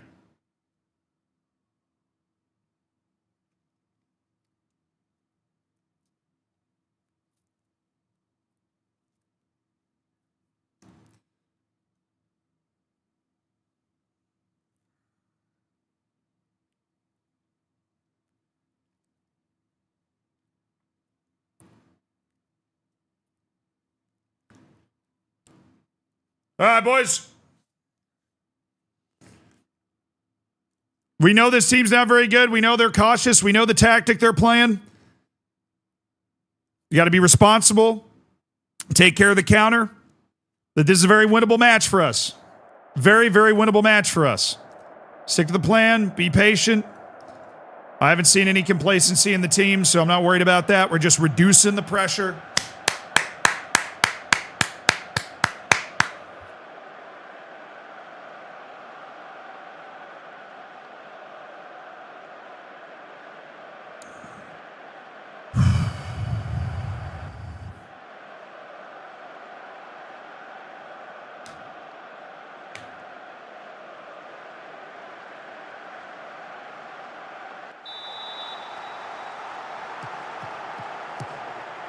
This is the type of match we've got to find a way to win. We got to find a way to get 3 points against a team that struggled as much as Puente Genil. We've got to find a win here.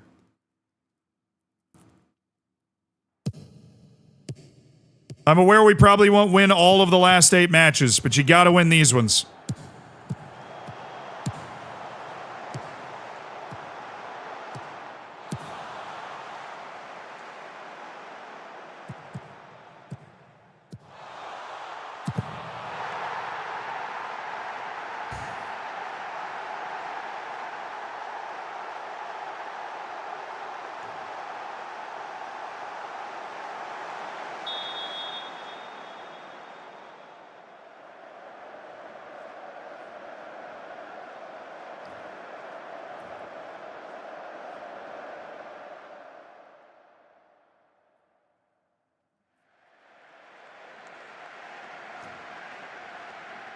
All right, we're gaining control over the match. Plenty of time for us to... I planned on scoring multiple goals in this match anyways. Just disappointed that we gave one up so early there. Nice, and Tim. Yep, Torres, Iglesias. Why are we shooting from there, man? What's that gonna do? Julio, you got room to attack there. Attack.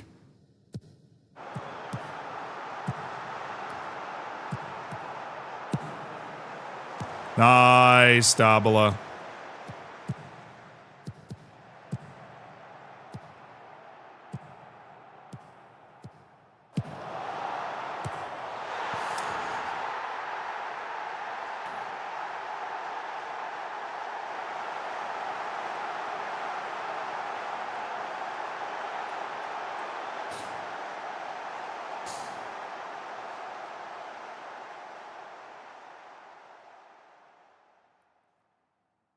Can I get an offside there? I got my goalkeepers getting run into by a guy that's literally coming from inside the goal mouth. Hate to be the American explaining the rules of the sport to you, but I'm pretty sure that's illegal. Not that that had any effect on the fact that Olmedo is just a bad player, but...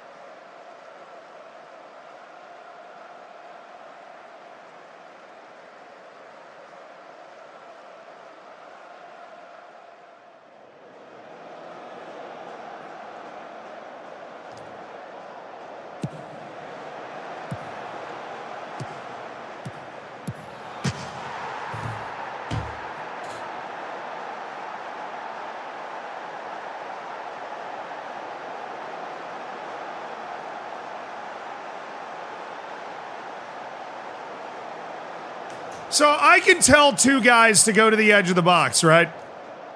I have two guys defending the edge of the box. What are they doing? What are they doing? There's two guys in the edge of the box. At least try to stay with them. They're like, oh, sorry, he's not on the edge of the box anymore. He's now, even though the corner isn't being, like, the corner's already been taken, but my job is to stay right here. Good, unbelievable start to the game.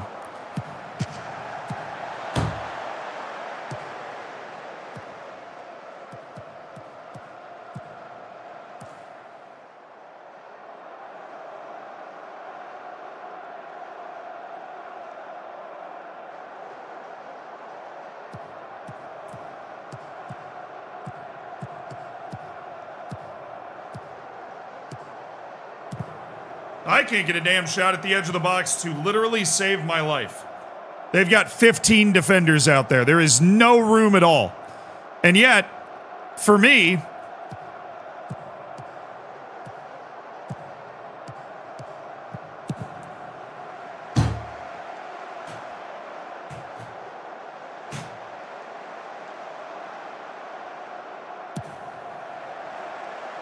it's like goalkeeper training. They've got 4 shots the whole game. We've doubled them up in XG. We're losing 3-0. What do you even say to the team?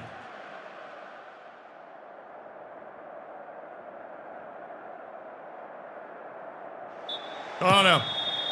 We'll do what we can, but coming back from down 3-0 is a very, very difficult thing to do.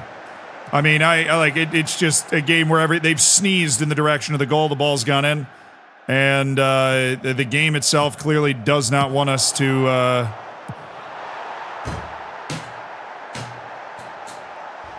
These aren't even tactical!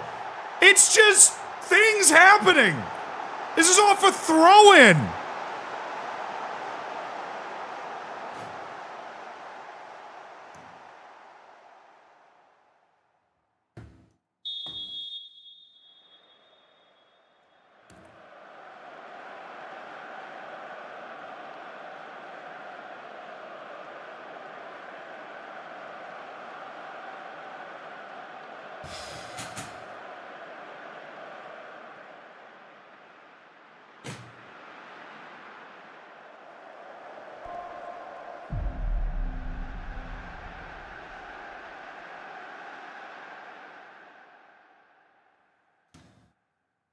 For some motivation, haha.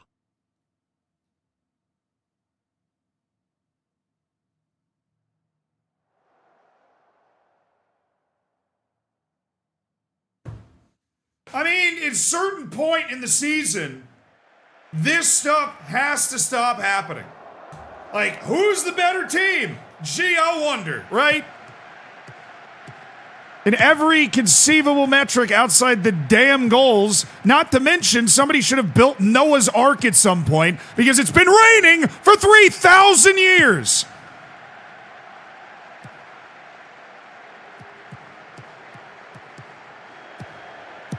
Guess what? We don't block those.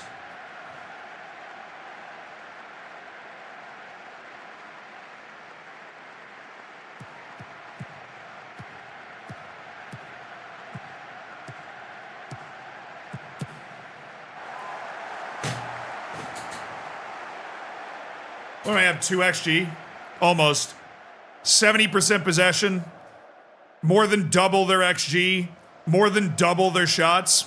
Yeah, I'm losing 4-0. Thanks for asking. How's your day going? How's your day going? Losing 4-0. With just straight up and down statistical dominance in every category. Can't score to save my life until that. Unbelievable. We actually legitimately could have come back in this match if we were finishing chances. We actually could have. It just, another great chance for like a guy who has no business being in this league. We scored. My keeper's a 5.9, by the way. I'm pretty sure he's the reason. Like, if you actually deep it, I'm pretty sure he's the reason.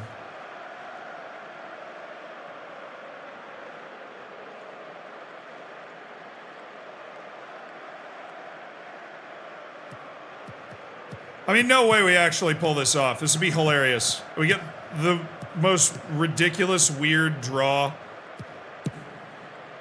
We could.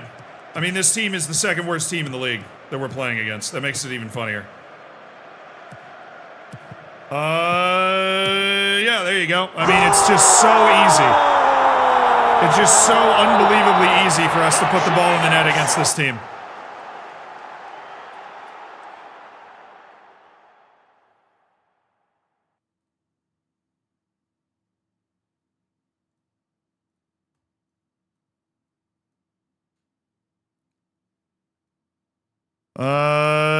Yeah, I mean, I think that's about all we can do without making our tactic just absurd.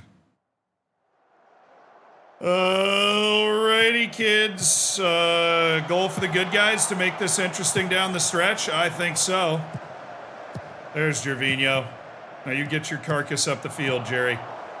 Come on. All right, back into Gervinho. Yes, make a play there, Jerry. Oh, that counts. That counts. Gervinho with the sauce. It's 4-3. Weirdest match of my freaking life. Varela progresses the ball. Gervinho takes one saucy touch and just caresses that ball into the corner. Highlight on the kickoff.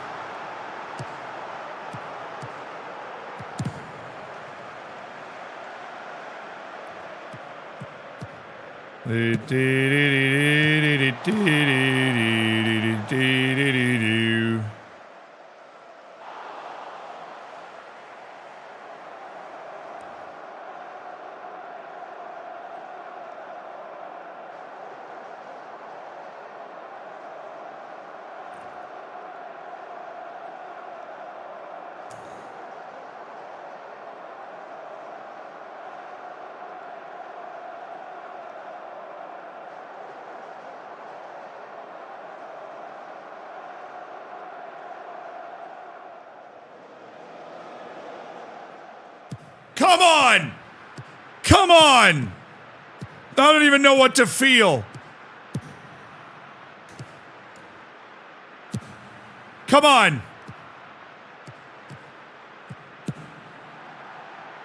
We're there.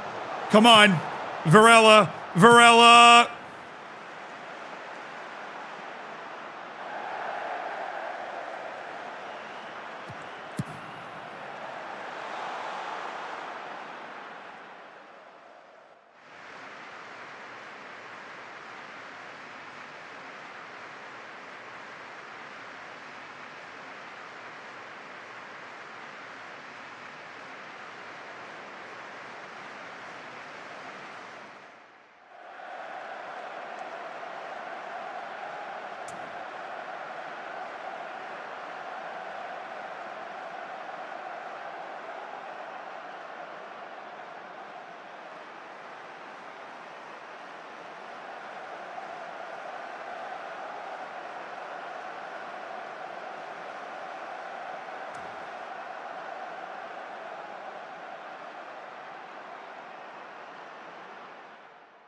I don't care if he lost confidence.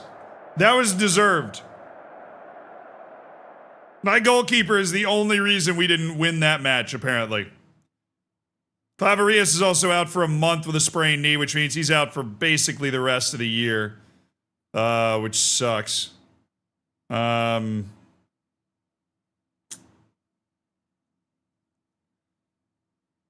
right, we're gonna put Bustillo in there, and then that brings... Well, that would bring Anthony back onto the bench, but Anthony is now not available. So that brings Abreu back into the picture. And Bustillo, the Loney, is going to be starting essentially for the rest of the year. Chad, I'm going to do something that's going to anger me a lot.